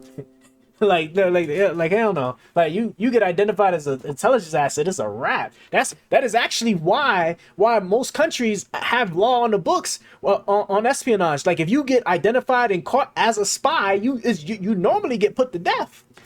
You typically get put to death as far as the law is concerned. Now, whether that actually happens in practice, I don't know. But that's why they codified that in law explicitly. You an intelligence asset, you get busted, you're going in the ground. You are going into the ground. So yeah, that's why like that's why like that kind of job is hard. That's a really tough job. That's a very tough job. Okay, I got sidetracked enough. We got to finish this Pizzagate video here and see what's going on. Jesus, we only got 15 minutes in. Oh my God. Do I really want to cut off this AC? I do want to cut off this AC. I do want to cut off this AC. All right. Give me 2 minutes. I am going to make some AC adjustment changes real quick, and then we're going to get back to covering this Pizzagate. Hold on, did my phone disconnect again? Why does it do that? Hold on. Let's just get it at least plugged back up here. And let's put you back on.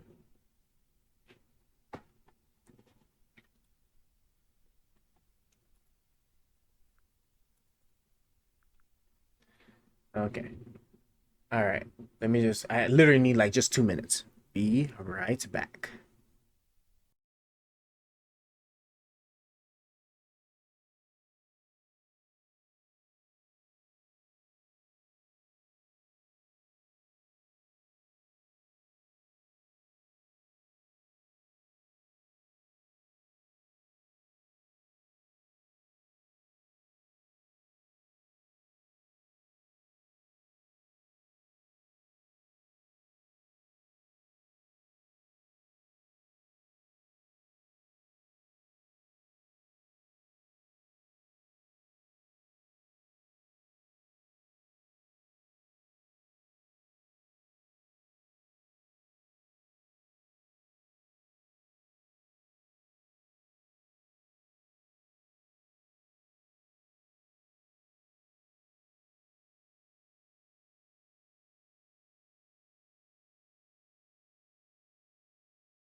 Had to add music. I gotta do some more editing on my thingamabobs there.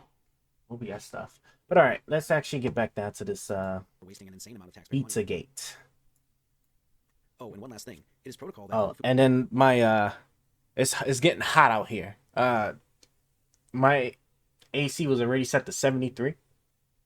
And now I set it to 75, but if it gets up there, I'm gonna set it down to like 68. I hope I survive. food served at the White House is prepared at the White House due to worries of contamination and poisoning and the like. So all the food at the White House is made at the White House. So what does this email mean? This next one is addressed to John Podesta and discusses dreaming of a hot dog stand in Hawaii. Are hot dogs really that good in Hawaii? I've been there and I was never once told about the legendary Hawaiian kosher footlong. What is the name of this hot dog stand? Does this person and John Podesta vacation together? Very odd and very disconcerting knowing what the code word hot dog means. I believe this one comes from Hillary Clinton's emails herself, and it says, with fingers crossed, the old rabbit's foot out of the attic. Industrial fan? Jesus Christ. I'm sure it's like hot as balls over there. Let me let's see. Currently, oof, we're approaching. Yeah, we're approaching around the 90s. Yeah, no, looking tough over there. Let's see. I will be sacrificing a chicken in the backyard to Moloch. I think also too, like all the buildings and stuff, it's gotta be hot in those streets. I'm sure of it. Just the way those buildings are designed. Enough said. Here's one from James Elefantis. Let me make sure my thing is still survived over here. Incorporated into it. Now remember, this is the owner of a local pizza joint emailing the campaign chairman for a presidential candidate about a logo and saying, "Do not forward it." Shit! What kind of relationship do John and James have? How close is James to Hillary? These seem like pretty important questions. Here's one. I'm coming to town and I'm bringing walnuts. And another email here speaks of walnut sauce. Who writes emails to each other concerning walnuts? I guess maybe people that work at the Diamond Nuts Corporation or Planters Peanuts might, but politicians? All of this makes a whole lot of sense when you realize the FBI code walnuts means a young child of color. Jesus. This email was very telling. The realtor found a handkerchief map that is pizza related. Why would anyone feel the need to write someone? Yeah, but oh well, okay, because this is just somebody else from the Steve Sandler Foundation. Okay, I'm thinking these were like government emails for a second. I was like, hold on, that can't be right. And then I'm just put a couple on here. Okay, so I have to clearly beef this up over here because this isn't gonna work.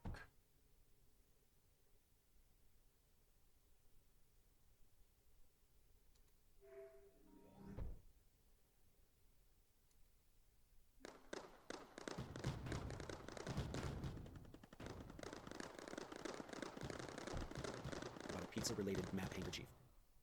The FBI has also reported of a handkerchief code, with each color of handkerchief apparently having a specific meaning, such as oral or anal sex. One quick thing before we move on. This painting was found in an image of the campaign office of Chairman John Podesta, and it shows two individuals holding dinner plates about to carve into and what looks like dine on a human being. You know, actually, just reminds me, I wonder if that video is still actually around. Bro, there's a video that's like, there's a one thing, I think you might be better off, I think people might be better off just saying that they do like some really weird-ish, but what was it, bro? Wasn't it, what was it? Wasn't it a cake in shape of human body event?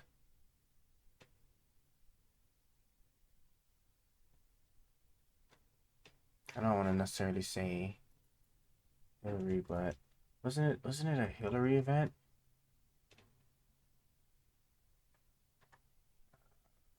Cake, food, right? Traveling reporter, Springs traveling reporter, chocolate cake. Bro, there was a dining event. It was dining event, body part.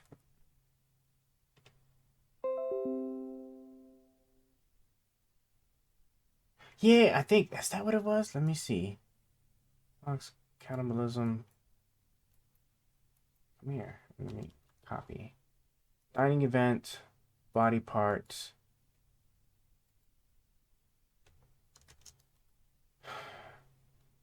Cannibal restaurant reverts to German.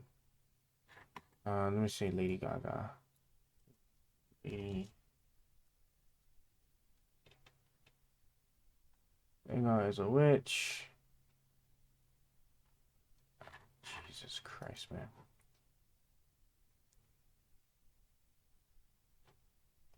Is this it? Eats fake blood off woman's naked body. Like I said, bro, like it's just these people just be doing like all kinds of like just crazy stuff. Dining event, body parts. I thought it was like a Clinton event. Was it not a Clinton event? Bro, I could have promised you I saw a video of it. I saw a video of like, bro, they were dining in the, like whatever was made that was like body parts, but I can't find it no more. Jesus Christ. Dining event. Food. Human like.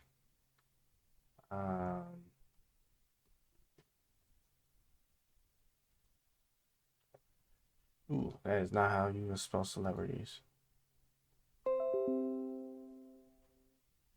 Yeah, I guess I'm just not gonna find that shit. It depends on the event. Appetizers and finger foods are eaten, but if you have a lunch of food, then this is about something completely different.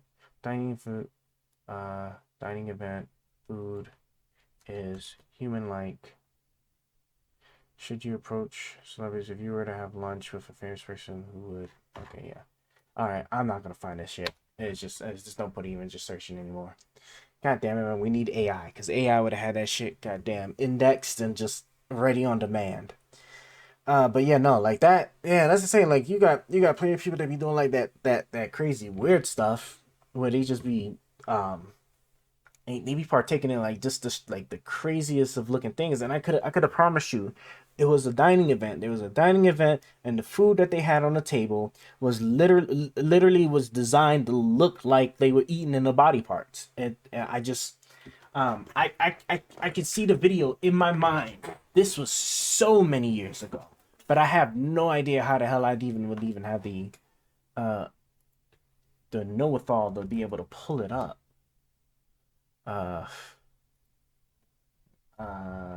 Dining event body parts. Approved human flesh and service partner menu. What kind of bullshit is this?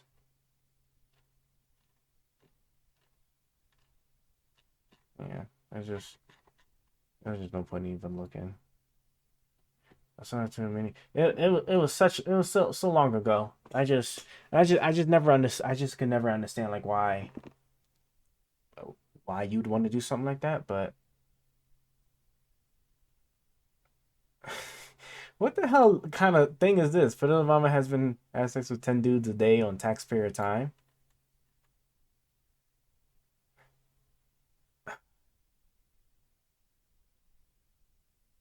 That's crazy. The hell kind of article is kind of title is that? Of cannibalism. Not sure what the artist is representing here, but this is very, very odd.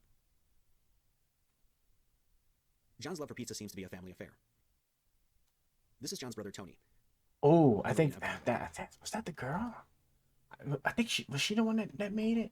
Maybe, or maybe it was just a girl that looked like her. I think was like designing the John food. Derjovic and Marina Abramovic. Tony's first major art purchase, and one according to the article, the piece that is never taken down, is the 2,000-pound bronze statue by Louis Bourgeois called The Arch of Hysteria. According to the National Gallery of Canada, the Arch of Hysteria was created from Bourgeois' interest in the physical, emotional, and psychological aspects of pain and fear. All The right, piece was inspired yeah, by give me a knowledge- second. Let me answer a phone call real quick. I gotta see what's going on.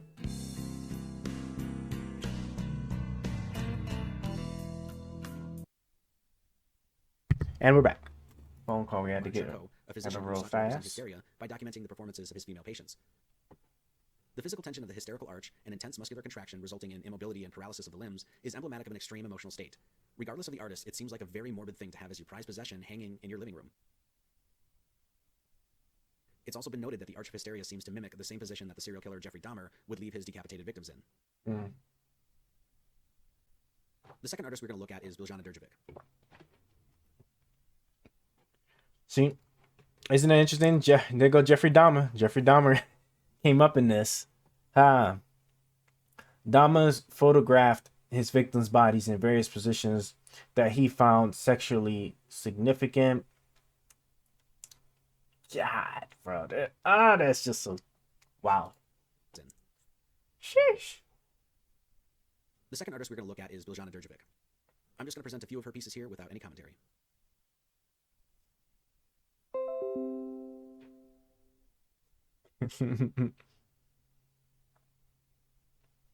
So is the Pizzagate? Well, I mean, the Pizzagate's well. The last artist we wish to look at is Marina Abramovic. That Marina gained those fame during child the things look 2016 presidential crazy. election when it was revealed through the WikiLeaks emails that John Podesta, through his brother Tony, was invited to one of Marina's spirit cookings.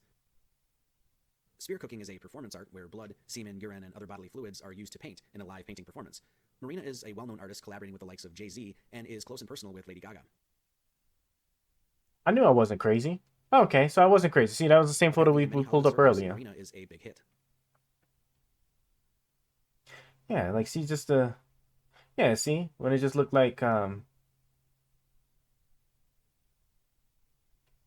this is all pretty alarming to say the least, but is there anything to really get up in arms about? oh, Let's be okay. reasonable. This is Okay. just So art. my only issue, right? My only issue is just that this is just showing that these people that you now have a group of people that have all found each other, that all get to share and enjoy the most craziest of things together. I need to now see the actual tie-ins to like an actual event with Pegasus and the pizzeria.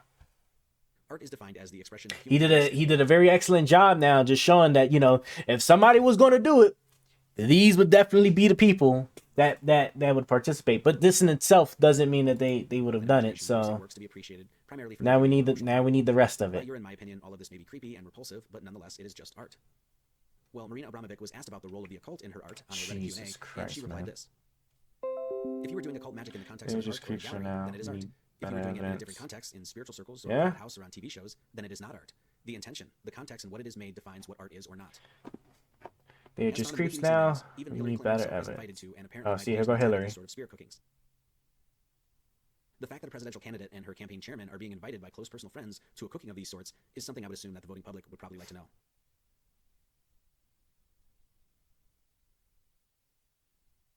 It might be pertinent to point out here that Hillary and Bill Clinton have a laundry list of cohorts and associates that have been busted for child trafficking or pedophilia. I'm just going to briefly mention a few here. First, we have Laura Silsby, former director of the New Life Children's Refuge, was caught trying to steal 33 children. It was discovered that Huma Abedin, Hillary Clinton's confidant and top aide, had been forwarding emails directly to Hillary about Laura Silsby's organization, and there is evidence that Hillary worked directly with getting Silsby off the hook. Next up is Jeffrey Epstein, another very interesting character in this whole thing. In 2008, Epstein was convicted of soliciting sex from an underage girl and quietly paid settlements to scores of alleged victims who claimed that he had serially molested them as well as countless other victims. Do you at least believe the Jeffrey Epstein stuff? You know, because my thing on a Jeffrey is that what was it, man? Because like people like it's so hard to hide this stuff, and like Jeffrey Epstein would be a very good example of just that, because like the shit he was doing was all like it was all public for a very long time. Like he paid settlements. Like when I was talking about that whole thing between Drake and Kendrick, like I was saying, like if Drake was ever doing like anything pedophilia, like we would have had information a long time ago, because like this stuff, right? There would have been some black and white documents on it. For Jeffrey, you had plenty of black and white documents long before all the whole Epstein Island stuff came out, right? That showed that this man was he was doing those things because he would pay settlements to like women that took him to court, right? And then he's been in jail before. He had a sweet like awesome deal, but like he's still been in jail before. So it's like these things aren't hidden. R. Kelly, right? Lawsuits well before the thing that finally put him in jail. Michael Jackson, lawsuit. You know, like it's just like we would have had hard documents. We just don't have that with Drake. That's always like my thing with that. Yes, I knew about Epstein for years before it became mainstream. He was a Mossad agent collecting blackmail. He's still alive. Man, you just full of all of the conspiracy good stuff. Because there's a lot of people that would love to find him if he's still alive. Several women have come out since then claiming that Epstein and his powerful network of friends have continually trafficked children for sex on his private island in St. Thomas. Jeffrey Epstein's now famous Little Black Book, recovered by Epstein's house manager, reads like a who's who of political and social elite. Former President Bill Clinton, President-elect Donald Trump, and Prince Andrew all hitched rides on Epstein's private planes and visited his private island. And then we have Christopher Wait, was Donald Trump also on Was Donald Trump also with Jeffrey Epstein too? think he was actually Donald Trump, Jeffrey Epstein. Amazing, amazing that all these people. What Jeffrey Epstein files reveal about Donald Trump. Trump has been on the list of Jeffery's associates for years. I'm amazed that, oh God, because like, what's all the different media I consume? That be so obsessed with the Jeffrey stuff. PBD podcast. I am amazed that as much as they talk about all these different people, all these different Democrats that like had these ties to Jeffrey Epstein, not once did they ever bring up the Donald Trump as well. Like that's crazy to me actually. Jefferson introduced me to Trump at 14. Jefferson introduced me to Trump at 14. Oh my God, that's crazy, right? See, this is why you gotta cut through. You gotta cut through all the BS. Because like if you just be fair, don't just like try to just show one side of it. Pedophile who, according to the Washington Post, molested girls less than 10 times from 1966 to 1985. Cloman was a close personal friend of Ken Starr, who was a former Clinton prosecutor. And then there's Anthony Weiner, former member of the United States House of Representatives, involved in 3 sexual scandals related to sexting or sending explicit material by his phone. Weiner's now ex-wife, Huma Abedin, is once again a close confidant and Hillary Clinton's once top aide. There are serious questions as to how much Monica Peterson knew about the Clintons and their relationship with Haiti. Well, I mean, to be fair, like when you're trying to get money to like all those places and stuff, like usually the amount of corruption is like so staggering over there that it wouldn't surprise me at all if all the people, if like almost none of them really got any of the money aid and it just all got funneled to people that, what's the word I'm looking for, to like local leaders, gang members, or whoever that sat there and like just took it all. I wouldn't be surprised because like it's the unfortunate reality. But when we give aid, like we won't police up or control where exactly that aid goes. We usually leave it up to the government of said country, and then the government of said country is usually like full of like just a lot of corrupt people or being blackmailed or whatever. So I mean, I can see One major angle to that. all this is found once again by focusing on information secured by those at the Federal Bureau of Investigation. People within the pedophile community apparently have logos and symbols they use to identify each other. A few from the FBI are posted here. So as you can see, spiral triangle means boy lover, the heart within a heart means little girl lover, etc. Comet Ping Jesus. Pong on their menu had a logo similar to the child lover logo. The words play, eat, drink are displayed inside the paddles, and this just so happens to be an acronym for PED, or pedophile for short. And what can only be more than coincidental, these logos are used in businesses surrounding Comet Ping Pong. Besta Pizza clearly was using a pedophile symbol in their logo till it was recently changed after the scandal broke. Besta is Portuguese for beast, or in other words, their shop is called Beast Pizza. Besta Pizza is owned... Okay, so that one I gotta kind of push back on because like you can't control. I mean, you can't control like what other people like transform a symbol into because I mean you gotta think of like the swastika from Nazi Germany, right? Because the swastika like originally was a religious symbol, and then the Nazis adapted it to their own cause, and now after that, right, you can't use the swastika no more, right? Even though it was completely used for something else. So like I wouldn't put too much emphasis on like a business and a business icon. But if once they found out, then it was just like, oh yeah, we definitely want to change that. By a man named Andrew Klein, who just happens to be the director for the Human Trafficking Prosecution Unit of the Department of Justice. Just down the way is Politics and Prose, which is co-owned by Lisa Muscatine, who has been a Hillary Clinton supporter and speechwriter for over 20 years. Yeah, like it had it was some religious symbol. Yeah, so that I don't know. So he's starting to. I'm still waiting. I'm still waiting for the what's the word I'm looking for. I'm waiting for that link now, right? Because he set everything up nicely. Now we need to start getting into the actual connections now being made. So let's see what we get. We also have Beyond Borders, a foundation who works to end child slavery and prevent violence against women and girls in Haiti. And 2 stores away from Beyond Borders is Terrasol Bistro and Artisan Gallery, which has displayed yet another FBI pedophile logo. Getting back to James Alefantis' Instagram account, there's something about. I can't think of any. What was it if they couldn't believe you had made? Well, we make everything from scratch. Other restaurants, even good restaurants, will like not roast their own peppers. You can just buy the roasted peppers in a can, or you can buy garlic oil. Some products you can get, and they're consistent and they're easy. But I didn't even know that existed actually until they said that. I was like, what do you mean? There's another way. You can just buy these things because a lot of restaurants will open a can to put it on.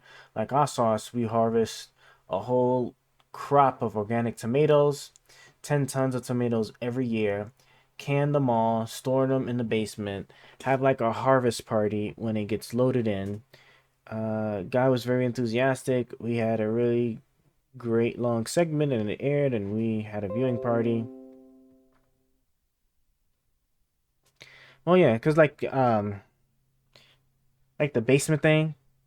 I mean, that's like that can. I'm not. I'm trying to be fair here, and like I can't see like why you wouldn't just think that he could just like easily misspoken. I mean, like he could have just said we storm in the pantry. Um, but I guess like it's 10 tons of tomatoes, so it's probably a shit ton. So, like, I mean, a pantry probably wouldn't be the right word to really use for that. But I don't know. But and then like it's what it's supposed to be a super secret basement where you're like funneling children. So like why slip up and also keep your cans of your major cans of tomato sauce down there and just expose like traffic into that area that you want to keep secret. That's why I was like, I don't know. Any reason to lie about having or not having a basement unless there's something hidden in that basement. Don't know. Getting back to James Alefantis' Instagram account. Mr. Barack Obama, seen here, captured by Mr. Alefantis himself, seems to enjoy a game of ping pong now and again. The First Lady, Michelle Obama, plays as well, even taking what was deemed by the White House as a personal trip to China to have a hand at the paddle. Of course, this could be because of the long tradition of ping pong diplomacy, which is, according to Wikipedia, the exchange of table tennis or ping pong players between the United States and the People's Republic of China starting in the early 1970s, so all of this love for ping pong could simply be referring to diplomacy with other countries, or it could mean something else entirely. Joe Biden has the most disturbing thing on his own Instagram, giving the President of the United States, the leader of the free world, a children's friendship bracelet. One with a pizza on it.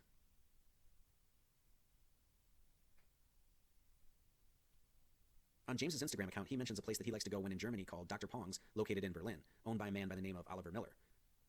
On Dr. Pong's website, we see a seedy sort of underground dive bar looking ping pong place, obviously not geared towards children, whose website is extremely sketchy and weird to say the least. You can check it out yourself. The menu on the site is the weirdest thing of all, and in one of the lines it says, "Sticky as a long, slow summertime fuck." Sounds delicious.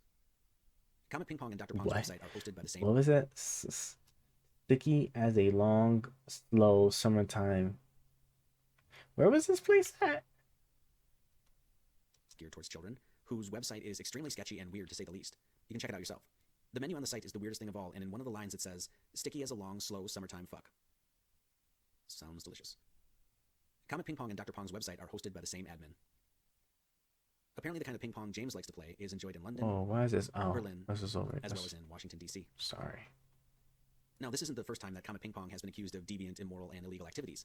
In 2007, Frank Winstead, a member of the Washington, D.C. community, tried warning the neighborhood about what was allegedly going on at Comet Pizza, including lying, cheating, stealing, spitting in customers' food, encouraging murderers and rapists, and all-around debauchery. Apparently, Frank was essentially written off as a grouchy old party pooper who had some unsubstantiated grievances towards a local business, and that was that. And maybe old Frank wasn't crazy after all.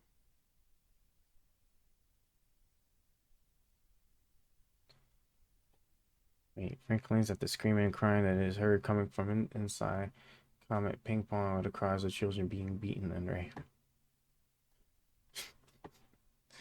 Okay.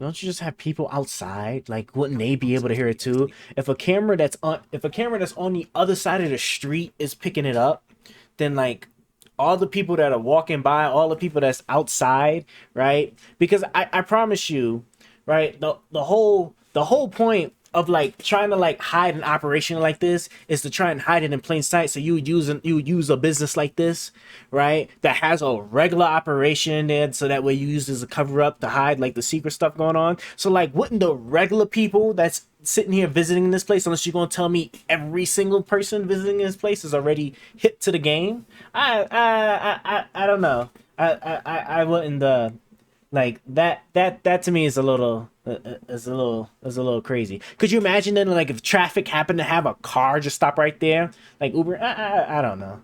Don't know. a pizzeria aimed towards children, and it is open from 5 p.m. Oh to wait, so there's actually children inside that play ping pong as well. Okay. With parties often thrown in the back. This means that essentially Comet Pizzeria makes all of their money in roughly 4.5 hours a night.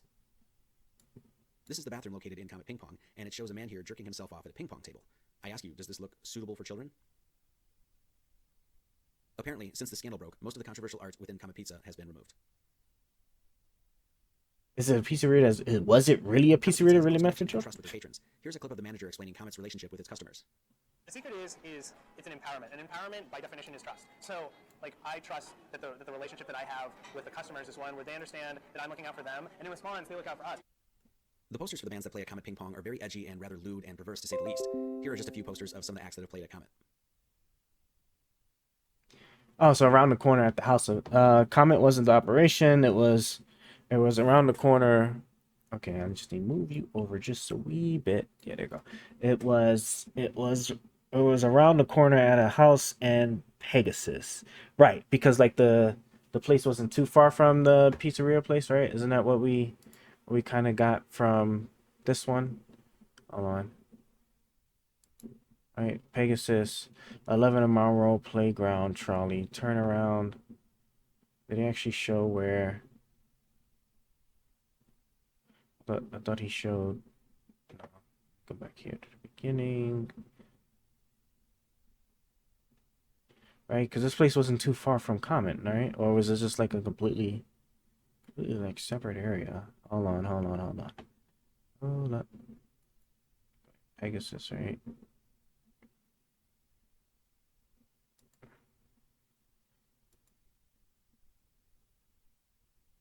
James of contributions from James of Fontes added one place. Like, wouldn't it just be great? Like, this is what I'm talking about. Like, see this here is like, well, I have a whole child operation. I have a whole child operation, and I see that it's not listed on Google Maps, so I'm gonna go ahead and add it. Like, oh my God, Jesus Christ, where? Okay, I see Pegasus, but Pegasus Tower. Playground right there next to the playground, so like where other adults would bring their children to that could hear. Okay, here we go. Pegasus Playground. Where was this Comet? I just need to know, where was this Comet place at? I don't need Comet Pizza, Comet Ping Pong Pizza. All right. Where exactly in DC is this? And then if I was to try to go to, I need because obviously if I try to search Pegasus, I probably won't find it. But if I can search 11 and Monroe Playground, I can probably get it like that. So let's do.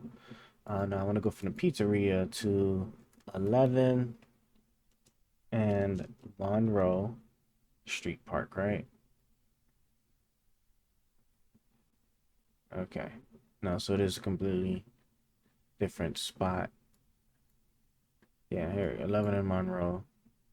Yeah, see, then here go the building. Where's my little guy? Come here, you. Put you down here. And, wait. How the hell? Is this a street? Oh, it is a street. It is technically a street. Okay. Oh, Jesus. Okay. I guess I need to come over here. Right. So this, okay, so the playground's right there. Oh wait, I might be on the wrong side. Let me see. Might be on the wrong, yeah, I think I'm on the wrong side, I think. Welcome to Monroe Tower. Okay. Oh, so no, okay, so I am on the right side. Okay. So, okay, so it's this building right here? It's this whole building right here. Yeah.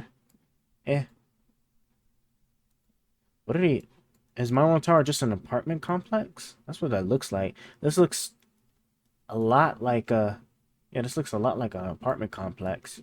I got like the bars over here. Let me try to go around. Go around and, oh wait, is that a grand entrance over there? Oh, let me go back to that sign. What was that sign for? Oh, there you go. Look, see? they're making a deal right now. Jesus Christ. Hold on. Come on. Can I see that sign? What does the sign say? Now leasing. Okay, so this is a this is an apartment that's up for public leasing. Nah. Unless it wasn't like that before. Yeah, now leasing. Nah, if this was an apartment complex that was opened up to the general public to lease, nah. What's this over here? Looks sketchy. No, this is to like a completely different building over here. Okay, well, I guess now we have at least now we have a general idea, but can I go back? Can I zoom out? But it is definitely a lot further than I anticipated. Oh, gotta zoom out even more. There we go. Yeah, so Common Ping Pong's all the way up there, and then the actual Pegasus spot is over there in that area. Okay. Allegedly. But wait, but then that makes sense, because if it's an apartment complex, unless it wasn't like that at first, but then they say tower, so it had to have been like that. Because then I don't see how you get like rooms like what the hell do you get like places? Where is it at? Yeah, this doesn't look like anything like this would be. I couldn't imagine this being like the interior of said building. If that's supposed to be the tower. You might have to actually look back at this video. Can't find the OG video, but this is similar. Yeah, I'm gonna grab it real quick, but I'm not gonna watch it till after this other one. Let's see. Can I fact check? Use this tab here.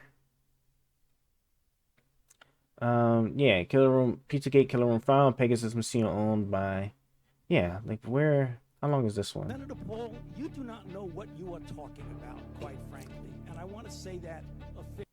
Hi guys, this is Ryan with PizzagateGear.com. Okay, yeah, it's the same one we just saw on YouTube.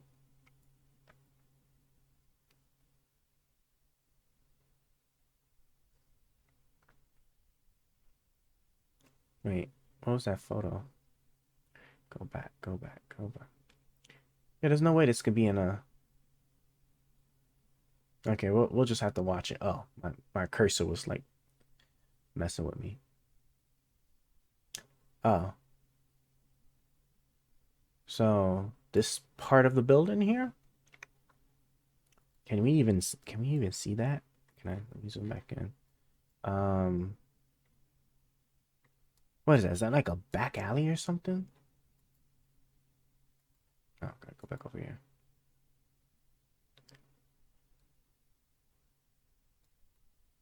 I mean, if I look at this diagram, no, it's the same building, isn't it?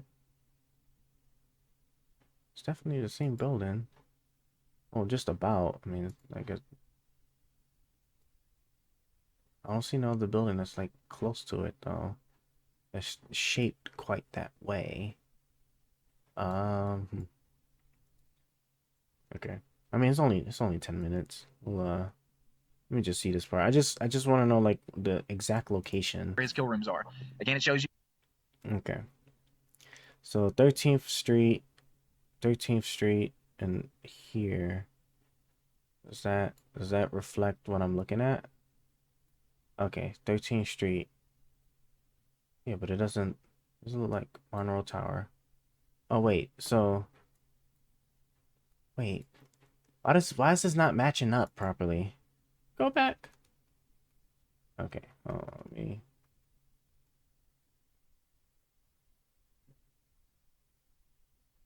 Why do you... They show that there, but then they're showing... Yeah, it's the same building. But... Okay, no, so it's the same building. But why was this marked as Monroe Tower over here when it's over here? Oh, that's my cursor. Oh, no, because I think I pulled out right here and then I came around. Oh, so maybe we do want to go right here. Let me see. Actually, so can I...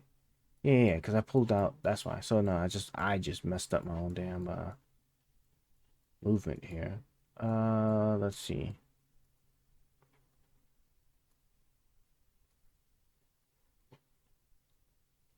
Gate. Damn, man. I can't get in between. Right here. Okay, that's... No, you. Has been Let me removed. see. This place has been marked as removed. And again, confirming that this place was removed. So guys, this is an aerial map of Pegasus. So we have the building highlighted in red with a square box around it. Don't mind this tower. This was when I was on something else and I just didn't make a new picture for it. And this red box is the playground. Yeah. Hey, we're not doing nothing better, right? We gotta look and see here. Okay, so here's the little garage thing. So here is with the wait, is this the same white truck? This ain't the same white truck, is it? Can't be. We're gonna take a Google Earth view of it, so it shows the roof, which you'll remember this roof. Oh, so that he's design using from the Google earlier Earth view. is So actually yeah. the roof right here. Very interesting stuff. And you can see in clear view the playground from the roof. This is a street view taken. So you can see the playground right here, and you can see the Pegasus Museum right here. Another street view, you can see the Pegasus Museum in the background, and you see the playground right here. Something very interesting, when we zoom in, there's a person right on the roof of Pegasus. Seems to be on the phone or something, but looking at the playground. Guys, this is another street view. So Pegasus is right around here. It's right behind this row of buildings right here. So it's completely... That's crazy. That's almost the exact same joke I just made about like having the construction people and the guy, just like the guy in the construction suit talking with the other guy. Bro, like just see that random person that, oh my God, that's blocked crazy. by this entire row of buildings. Right? Somebody talking on the phone. Cause you know, because I don't know if you know how the Google thing works, but like they literally get these little well, they're not little. They're like these big camera contraptions that they literally place on top of vehicles, and then have the vehicles just drive around and getting photos. So it's like, are we then gonna say like I don't even know how to even loop Google into it, but like just the off chance of Google actually happening to be there at the exact same time. Somebody's like, hey, we got 2 kids here. 500 each. Like, is it? I don't believe that. Cannot see one it. bit. But guys, I want to bring your attention to right here. When we zoom in, kids, and it looks like an arrow is pointing underground. So I thought that was very interesting that right in front of Pegasus Museum is this little red paint saying kids. Guys, this is the street view from the alley of the back of Pegasus. Oh my God! Come on, y'all gotta have something a little bit better than that, bro. Graffiti can be written by anybody.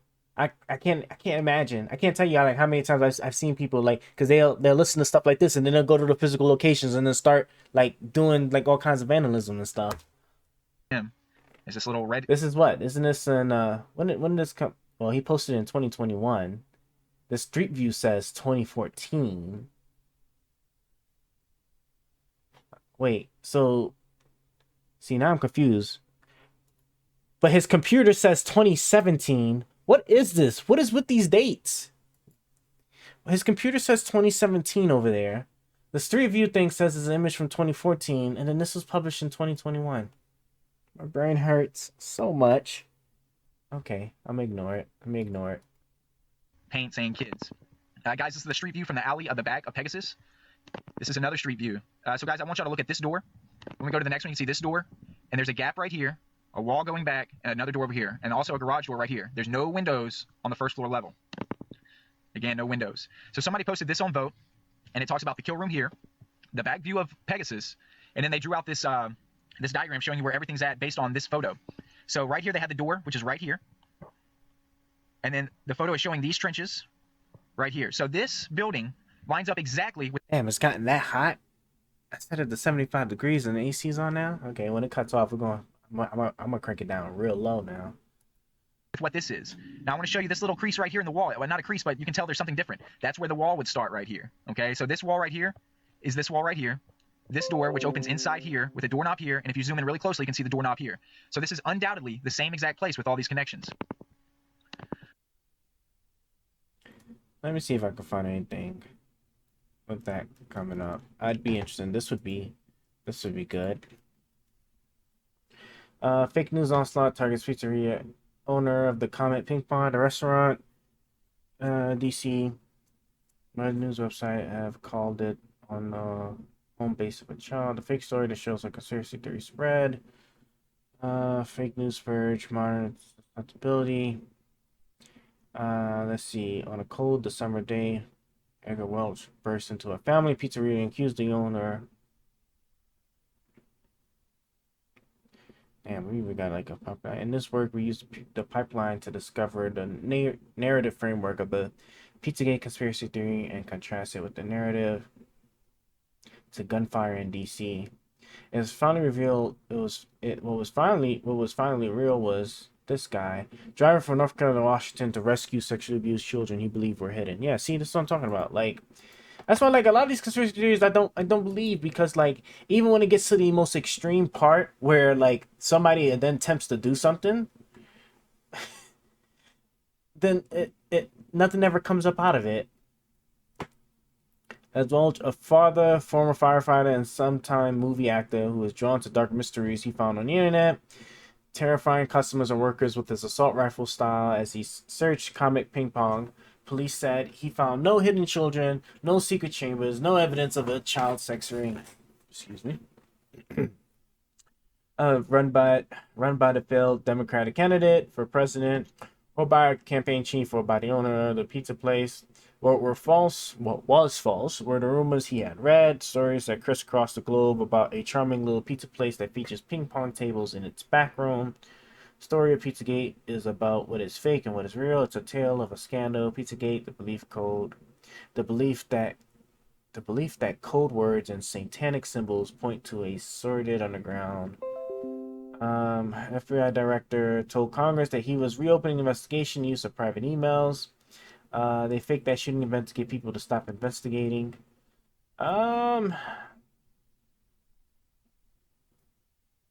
So like what? So like they found somebody willing to throw away their life, and go to jail. Let me see.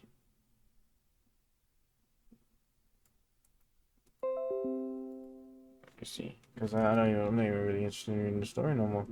Feldman is out of so he's out of prison now.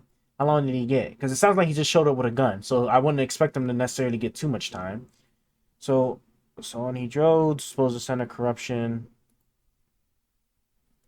Above all, it would reveal how conspiracy theories have spread. A big difference between 2016, Pizzagate, and QAnon isn't. Oh yeah, I haven't heard of QAnon in a long time, bro. What are they up to? Oh man. Conspiracy involved. What was this man's sentence? If he's out in 2021 and this happened 3 days before Welch released from his halfway house. Let's see. Oh god, the Confederate monument. Wasn't the children Welch thought were being children inside. It was the bubbly girl who was sleeping in her grandma's bed when someone drove by and sprayed bullets. It was her small body struck more than a dozen times. It was her mother. Oh wait, he actually killed somebody? Oh wait. It seemed normal except for all the questions. Did he still believe Pizzagate? Okay, we're gonna have to actually read this. Welch and his wife didn't respond to repeated requests for interview, and several friends said they couldn't speak without his permission. His father, Welch. Every time conspiracy folks get close to the truth, the U.S. government stages a shooting.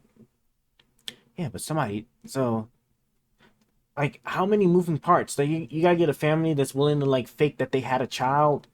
Then you gotta fake. What do you have to fake? You have to fake the body. You have to fake the investigators. You'd have to fake the morgue people. I don't know. His father, Welsh, grandkid spoiled here, shook his head when asked if his son could speak. He needs to get off his papers, blah, blah, few people, for us, blah, blah, blah. Pizzagate didn't grip Salisbury like it did Washington was because of what happened to Ayanna Allen. On the same morning, Welch drove to D.C. on a mission to save children. A 7-year-old girl was slain just 7 miles from Welch's home. What was real wasn't the children Welch thought were being tortured. It was a small body struck more than a dozen times. It was her mother crying in the funeral home as she braided her daughter's hair one last time while trying not to look at what a bullet had done to her face. I just remember her lying on the table.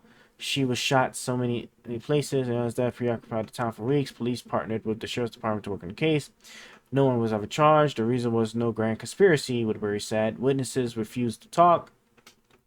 Almost evenly divided between white residents and people of color. So grappled the same racial, political, blah, blah, blah.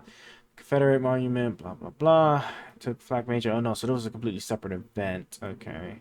Oh, do I mention it? 3 days from Welch's release. So, no, so this is something completely different. Click to return. Yeah, don't.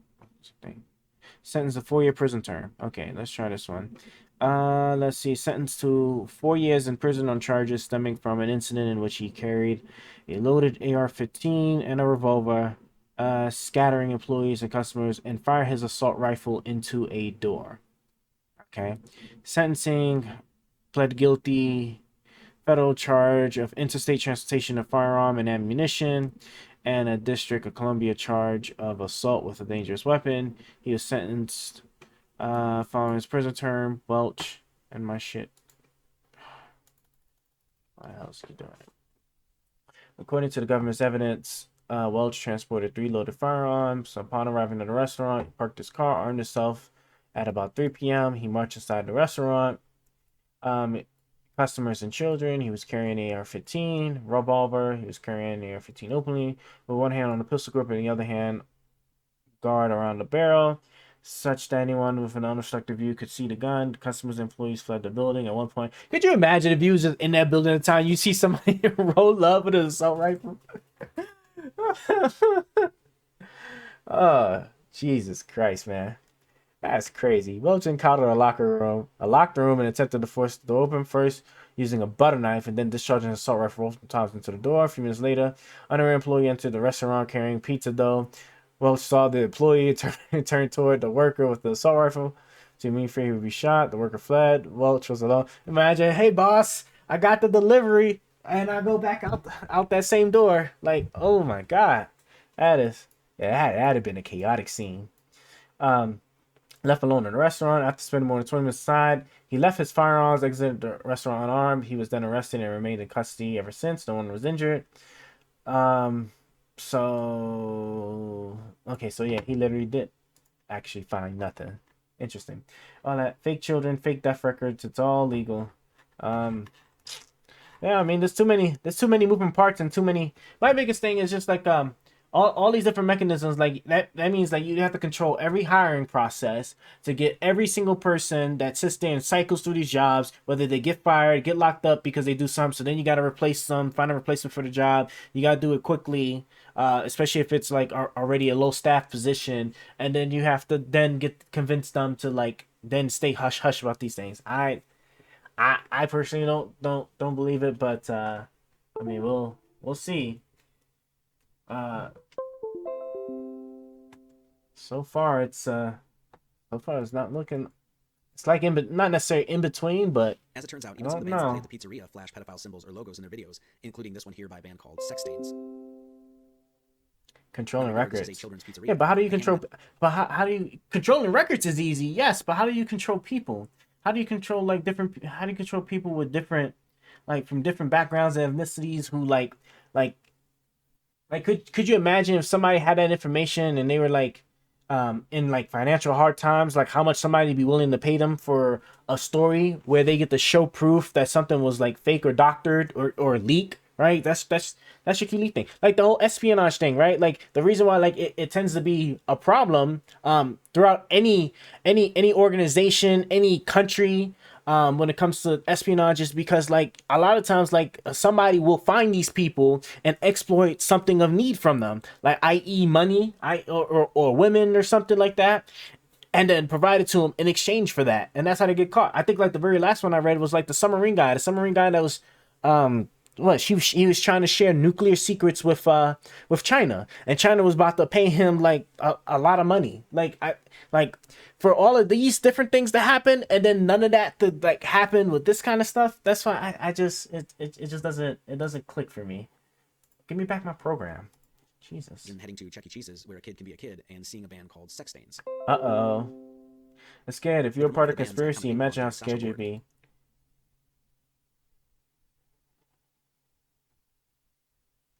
Yeah, I mean, if you're part of conspiracy, I mean, did you partake in it? Like, or would you end up being like that guy from the like Sandy Hook, the military guy, especially the military guy, for Donald Trump's phone call with Ukraine. You got all these people that like would be willing to sacrifice their livelihoods to push out the truth. And then then you can argue, well, everybody's not built like that. So yes, right? Like you wouldn't want to you wouldn't want to put yourself, like, who would be willing to put themselves in that situation just for the truth when a lot of people really just worry about self-preservation. That part I would agree with and go with that. But then, like, to do it for so long in so many different places that every single person felt like that, you didn't happen to get the one justice warrior that would like push, that would definitely push, the push to like expose the truth. Like, I don't know. Especially then with the covert operations you can do to like get successful leaks without people getting exposed. Sandy Hook is clearly fake, and you have a whole community line about it. Well, that I'm not. Well, that's the saying, right? Like so. How many actors would that be? Man, you're talking an entire community worth. So like a small city worth of people that were all in on it, that all like were like just complicit in hiding the truth and stuff. I can't I can't believe it. Like immigration, natural movement of people between internally within the US. I don't know. Sasha Lord previously worked as an outdoor facilitator at Hemlock Overlook, specializing in at-risk populations. Volunteered with... I mean, the find all these people that would be willing to never expose a secret or anything at all. I mean, I don't know how easy. I honestly don't know how easy that could be. Helping to facilitate Girl Scouts beyond bars, and she also worked for the Girl Scouts of the nation's capital, running an outreach Girl Scout troop at the Prince William County Juvenile Detention Center. So basically, Sasha Lord has worked with children a good portion of her adult life, and now she is recruited to be a scouting/talent agent for the back room of a seedy, very politically connected children's pizzeria. Seems reasonable. This video is of an artist named Majestic Ape, who also goes by... So, I mean, is the pizzeria like meant for children? Then, like, if the pizzeria is meant for children, then it would make sense, like, because then you'd want her expertise on like making the atmosphere more children friendly. But then it would get weird because then they had those like them crazy ass paintings in there. So then that part would be sus. So that's what I'm saying. Like this stuff is actually good, but it just says that these people are just like hella crazy and strange. Amanda Kleinman, apparently, and has performed at Comet with her band Heavy Breathing. Oh, okay, so these are people that blow up. The video is of Sasha Lord's birthday party, and you can clearly hear Majestic Ape speaking casually about special pizza and discussing with the crowd the favors that Sasha provides. You can also hear in the crowd people laughing and casually speaking about pedophilia. It is the day of the birth of our Lord, Sasha Lord. If you are like me, you love Sasha, or if you don't, you want perks from her. Things like free pizza. Have any of you enjoyed this special pizza here tonight called the Hottie? The Hottie? Jerry is known to hang out down here. He likes the world sounds. Tamales. And little boys. And children. Jesus Christ. Further, Majestic Ape has mentioned pedophilia in her videos casually. To say that all of Majestic Ape's so-called art... Yeah, like these people just care, like... These people just like be having like just the craziest like stuff to this joke about. An artist named James Huckenpaller. I get it. Amanda Kleinman, or Majestic Ape, narrates one of James's musical compositions I found on his SoundCloud. James Huckenpaller has worked with Transformer, the artist-centered nonprofit organization that James Alefantis is the board president of. One of the many times those jokes are like crazy. If the government gave me $100 to keep quiet, I would too. $100,000? Document called Meta Monument. $100,000, right? But would that be worth then like the harassment you'd get, like if your connection was to ever come out? Like just think like with the Sandy Hook stuff, right? Like and like people passing these guys information. Oh shit, this is the boss one. Yeah, I hope. Okay, cool. Yeah, he's going down. All right, sector captured. You know, like Sandy Hook, like the wolf gang guy. I'd fake an event for $100,000 and then be potentially subjected to like years of harassment from conspiracy theorists that like know you were there, that they try to like sit there and expose you, sending death threats and all that other stuff for $100,000. I don't know. No. 10 functional fictions that describe potential uses for the abandoned trolley tunnels. Couldn't be me. Formerly Pacific Circle. These dreams borrow liberally from cultural this docu is almost done. And on the last page of this work, it says this. Thanks to Oliver Miller, a.k.a. Dr. Pong, for hospitality in Berlin, and James Alefantis for patronage above and beyond. It just kind of makes you wonder what kind of hospitality and patronage these guys are offering.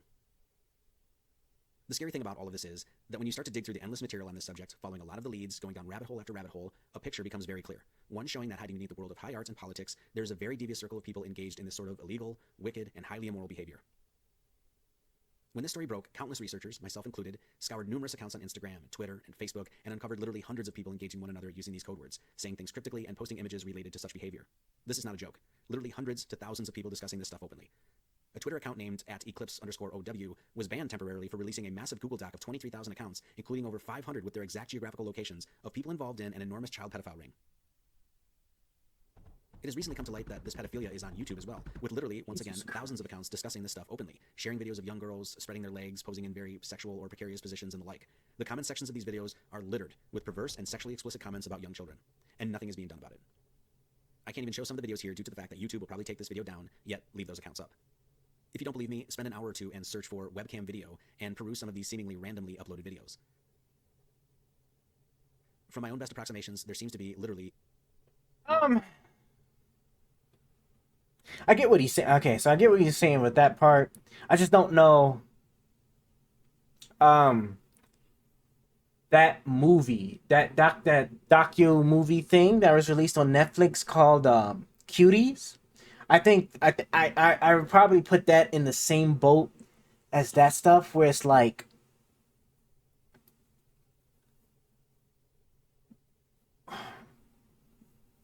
where I can see like how they're doing it to kind of get away with or trying to skirt by the idea of it not being inherently sexual, but clearly putting it there be so it can be used as such. But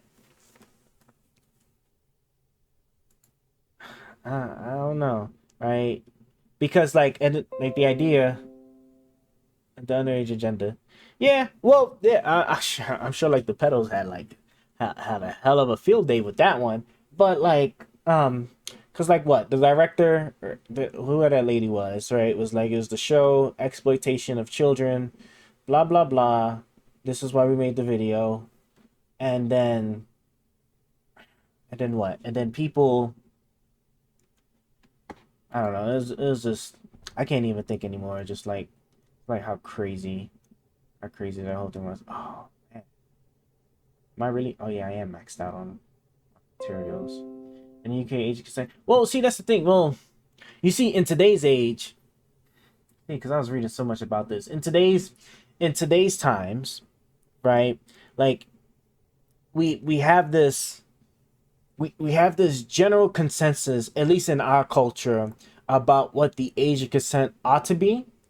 But the problem is that when you go significantly back in time, especially in the age of undevelopment, because you got another big thing that was really different was just life expectancy too. Like people back then won't expect it to live long. So like I can see, I ain't saying that would be the sole purpose, but I can just see like why like so many different things would be so different way for back in the day, that like things like age of consent would have been like different from what we recognize it now, right? And a lot of countries still have their age of consent at 17, 16. There's countries that have it much younger. I want to say the youngest I think might be Nigeria at 9. I think maybe.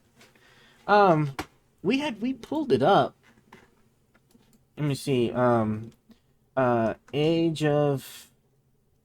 of consent in countries. Yeah, so you can see my purple thing. Like I pulled up Hungary 14, Iceland 15, yeah 18. True, it's crazy. I'm looking for a girl between 20 and 25.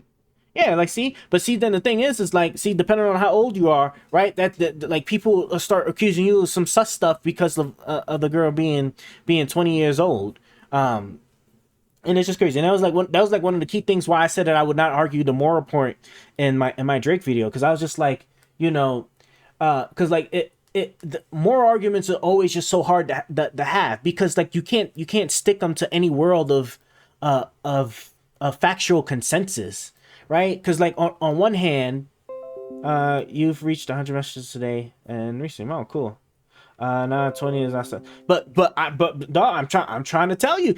You will have people that will sit there and tell you that 20 is sus. They will sit there and they will tell you 20 is sus, right? And it's just, and that's why I don't. That's why I just don't, I choose not to have the more arguments, right? Because like these people that will sit there and be like, well, can this 18-year-old date somebody that's 30 years old? They'd be like, hell no, that's crazy, that's sus or whatever. And then I'm like, okay, well then, why is that? And it'd be because she's only 18. So then I'm like, okay, well then if can a 19-year-old date the 18-year-old? And then they're like, oh yeah, sure, that's fine. But like, what changed from that person also being 18 years old? Then they have a problem. Then they can't explain it to me. Then I'm like, okay, well, what about she's 17? No, nobody should be talking to any girl or whatever who's 17. And is it because of age gap or because she's 17? Is it age gap? Then like, okay, well then if the person's 18 dating a 17-year-old, then is it a problem? They'd be like, well, no. And I'd be like, but how? Because like she's 17 years old, she's not even 18 years old yet. Right? And it gets so messy so fast once you start actually drilling down why they can't have children. Yeah, I hear you there, right? Like once, like what is it? Once they hit 35, once they hit about 35, then like pregnancy, children, and all that stuff start to become not only very hard, but also a bit dangerous for them too. But look at that. But see, and here's my other thing too with that thing. Like, see, even human biology reinforces why it would make sense to me why age of consent, right? Why age of consent would have been like well before. I don't say well before, but before like the number 18, because like your life expectancy, people were dying very young way back then. That's why they had to have lots of children, right? A woman's body, right, start like the whole pregnancy, trying to bear children stuff becomes like hard after 30, right? It becomes scientifically like harder at the age of 35, that's when you start hitting like those challenges, right? Even our scientific intervention for these women, like IVF and stuff, not only is it even like all that reliable, it's also really expensive. So there's so much that just tells me that like I don't know why people like try to push like their moral beliefs on like other people, because it's just like it's a cultural context that you can't pin down. So I would never say that this person's right for saying that, oh yeah, they can only date this one at this age or the other way around. Yeah, we're dying today after 30. It's dying today after 30. It's sketchy. Let's see, what was life expectancy? I'm just curious. Life expectancy through human history. Early Middle Ages, life expectancy 30 to 35. Pre-Columbian Mesoamerica 20 to 40. Jesus Christ, bro! Like, dude, like, like this is like that's why I'm like, that's crazy. Could you imagine like just the living era where like the oldest you likely would get is 35? After that, you get got. Like, you know, yeah, marry at 25, yeah, 20 to 25. That's honestly the sweet prime time. Jesus Christ, bro. Oh wait, no, I did not mean to. What happened? How did it? Let me see. Can I? No, is it gonna let me? There we go. I've got to get used to. There we go. Used to using Samsung Dex. Oh, I guess I gotta double click you to get you back open. But yeah, let's go ahead and finish up this an entire subculture created around pedophilia and child trafficking. Conservative reporter Andrew Breitbart, founder of Breitbart.com, spoke of John Podesta and his supposed sex crimes in a tweet from 2011, where he said this: "How progressive guru John Podesta isn't a household name as a world-class underage sex slave cover-upper defending unspeakable dregs escapes me." Andrew Breitbart dropped dead of a heart seizure in early 2012. Make no mistake about it, rampant pedophilia and child sex slave trafficking at the highest levels of society and government is something that people have been claiming and discussing for years. The Hollywood aspect of this whole scandal is pretty intense too, and it is a rabbit hole I will only briefly touch on here. The amount of celebrities, especially childhood actors and entertainers, that seem to be tied up in all of this is pretty damn alarming. Hollywood actor Elijah Wood, a household name, has come out and discussed openly that there is a pedophile ring happening within the underbelly of Hollywood and has been operating for years. Katy Perry has been known to have a fascination for pizza, even donning a pizza onesie, and Miley Cyrus has long been known to have some obscene obsession with pizza, as her entire Instagram account seems dedicated to this Italian food. So Miley Cyrus is also like part of it. Oh It god. has been alleged for a long time that famed childhood actor Macaulay Culkin has been the victim of this Hollywood occultist, drug-addled pedophilia network, especially with his ties to the likes of Michael Jackson. Culkin now fronts an alt-rock art pop band called the Pizza Underground, where the band plays covers of Velvet Underground songs, except changes the songs into pizza-related themes. Their debut music video, shown here, is quite disturbing. When you start to include the fact that Jay-Z is linked to Marina Abramovic, and his lady Beyonce was spotted wearing a ring of Baphomet, literally a ring of the devil, on a live TV performance, you gotta start asking some serious questions as to what kind of lifestyle do these people embrace in private. Lady Gaga, Madonna, and Katy Perry have all performed essentially occult rituals on stage at various music award shows. With eyes wide open, the connections you can start to make are obvious, blatant, and at other times deeply unresting.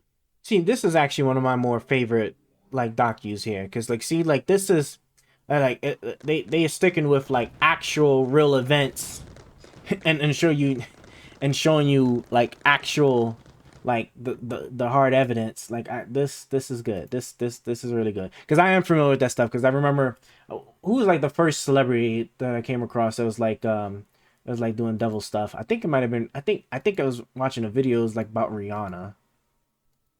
I'm fairly sure it's about Rihanna. But yeah, no, like this is like really good. I can only briefly mention here the government mind control program of MKUltra, the predecessor to the supposed Project Monarch program. Yes, the government, by their own admission, was literally experimenting on people with and without their knowledge for years, at least since 1950. This subject is a documentary in and of itself, but let's just say MKUltra and the government mind control programs undoubtedly play an enormous role in understanding this network of control. Though MKUltra on record was supposedly shut down, there is no getting around the fact that this stuff happened. I think it would be extremely naive to believe that the government, under some guise or veil, isn't continuing these types. Well, would have been nice though, like if you're gonna bring that up and invoke that, you could have at least talked about. Damn, I did not mean to delete that. Jesus Christ. He could at least talked about like whatever effects and success, you know, any of the results of that. Just saying that they experimented with Spielberg. I've never heard of that one. I wasn't following the media too much, but I kept track every so often. Shit, here we go. What's it called? Like at least like if you're gonna invoke about like some weird like project that was going on, at least like give like specifics about like what exactly were they doing, and like were there any noted like what were the noted results from it. That's what I wish he would have just spoke on, was just like, you know, hey, like, you know, they experiment on this many people, did it, like it was just like the Tuskegee experiment, right, where like it was just like jacked up what the government's doing, but then like you had the actual bodies and people and the results, like they kind of like track and follow on programs today. Many of the so-called Hollywood stars and famous figures could very well be mind-controlled slaves, controlled by forces at work within the United States government. Yep. If you think He this was kind of thing is crazy. a ridiculous notion, I understand your doubts, but no matter what your opinions are, this stuff is real, and it did happen.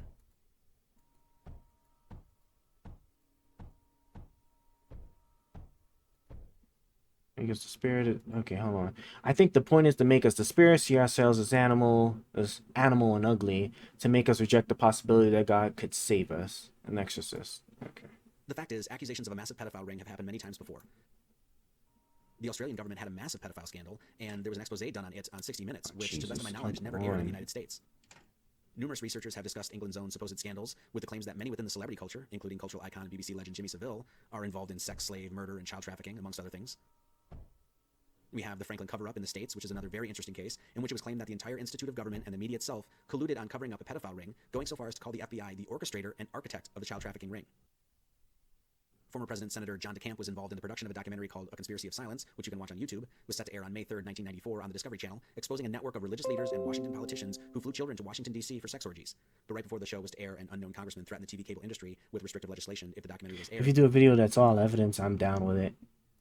Yeah, like I said, like this one was actually really good. Like of all the conspiracy ones I've come across, this one's actually like pretty good with at least like one thing they definitely at least was able to prove was just like the what is it, the mindset of these people, as far as like the things, like because they had like all these weird cultural obsessions with like some really crazy stuff. just realized, don't I have? Oh, it's down here. I was gonna say, it's like, where's my other food at? So yeah, no, like this is definitely good. Direct accounts from children. I wonder how long it took them to make this. These children claimed kidnapping, torture, blood rituals, sex, murder, and even cannibalism. Mm-hmm. The Hampstead cover-up and the implications of it are prime examples of how many different times a child trafficking pedophile ring, a satanically based sex slave ring, has been brought to light by the children affected directly by such madness. I want to include the following audio from the Hampstead case of one of the children who gave a testimony and police confession discussing these actions in her own words.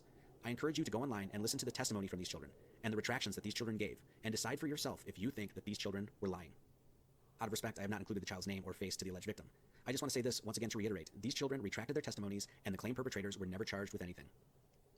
Who's they? The teachers, the parents, the staff. Every single teacher, or specific teachers? No, every single. The whole school does it.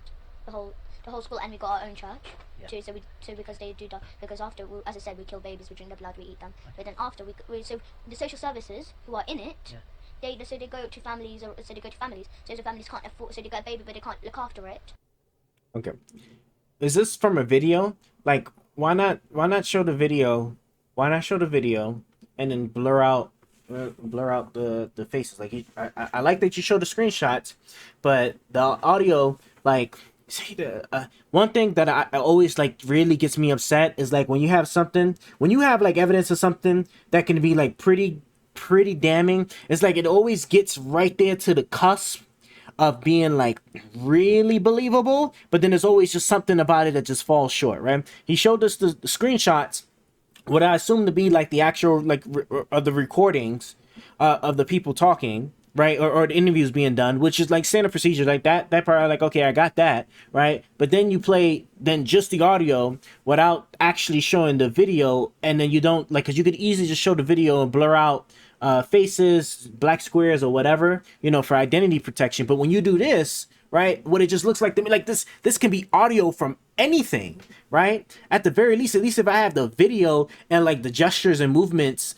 potentially are lining up, like, then, you know, that can be something. Just like you see what is it, like, when the news people fuck about time, even though they are right. Yeah, you know what I'm saying? Like, it's just like they don't know how to, like you can't be careless. Like, when you're doing something that could be potentially scandalous and salacious, like you gotta handle it properly. Otherwise, because, like, you're already starting in a position where everybody's gonna be looking for any reason that discount, like, what you're saying, or show that what you're saying is, like, unbelievable or false. So, like, if you're gonna do it, like, you gotta do it right and do it proper, and you have to always look at yourself, at what you're doing, to see, is there anything that I'm showing or doing that somebody can easily say is fake or unbelievable, and the reasons why they would say that. But this right here, like, this almost would have been really good if you at least included, like, the actual video where the audio was coming from. Because to me, this could just be an audio. This could be literally an audio from anything, right? I won't know, and I won't know. So, like, that's it's unfortunate, but When they can't buy food, or they can't buy clothes, they can't look after it. So the families who sell their children, so the social services get them, they say they get them to a foster home, but they don't. So then because our dad, he forces me and to do it, but because we can't, we're not strong enough to cut the baby's head off, he has us to hold a knife, and he puts his hand at the top of our hand, and he helps us to cut the baby's head off. Because he's learning, he's teaching me, and so when we're older, to do it to our own children and do this kind of stuff to our own children. Where is it this that happens?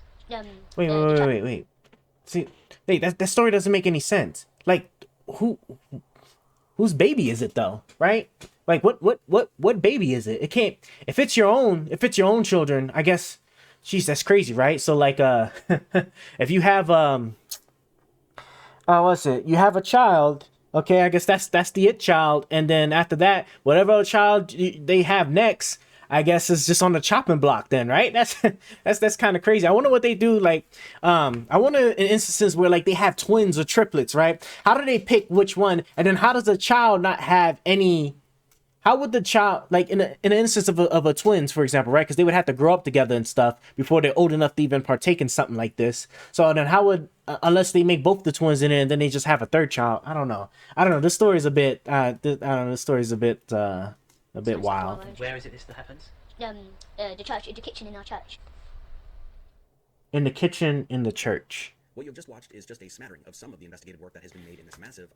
And this, I ain't gonna say this is the reason why. I have a bunch of reasons why, but see, this is why, like, I believe in God. I don't believe in religion, because some of the stuff that be happening in the underneath these religious institutions, boys, be crazy. Like the Catholics with the children, like, oh my God, man. Citizen investigation. And I ask you, the viewer, to ask yourself: is this fake news? Is there enough evidence, even if circumstantial and indirect, to warrant a serious investigation into these matters? In my opinion, if I was an FBI investigator working cases in the child trafficking unit, and somebody came up to my desk and plopped in front of me everything you just watched, with the sources, the encrypted emails, the images, the links, the connections, the names, everything, as it has been collected online, if I was that FBI agent who maybe had a wife and kids, who loved his job, who worked up through the ranks and earned his position because he really wanted to fight people who harm children, if I was that father, I would have peed my damn pants at having been handed such a goldmine of investigative work. Is there, in this case, direct proof of guilt? No, not necessarily. But investigations don't start with proof. They start with leads, leaks, information, tips, connections, and there is no shortage of those things on this subject. I'm not gonna lie. Everything that he did show thus far, though, like none of it was actually like something that I can sit there and see a law enforcement agency being like, okay, there's enough credible information here to show that there's children being smuggled at X location. There's just a lot of people doing like what's basically satanic ish and stuff where like morally you wouldn't agree with, of like having like explicit imagery in a place that children could potentially be around, like the pizzeria, right? But then they took those photos down. So I don't know. I got into philosophy. I firmly believe in God, but not religion. Yeah, I'm the same exact way. Like I can't. Religion just gets a bit messy.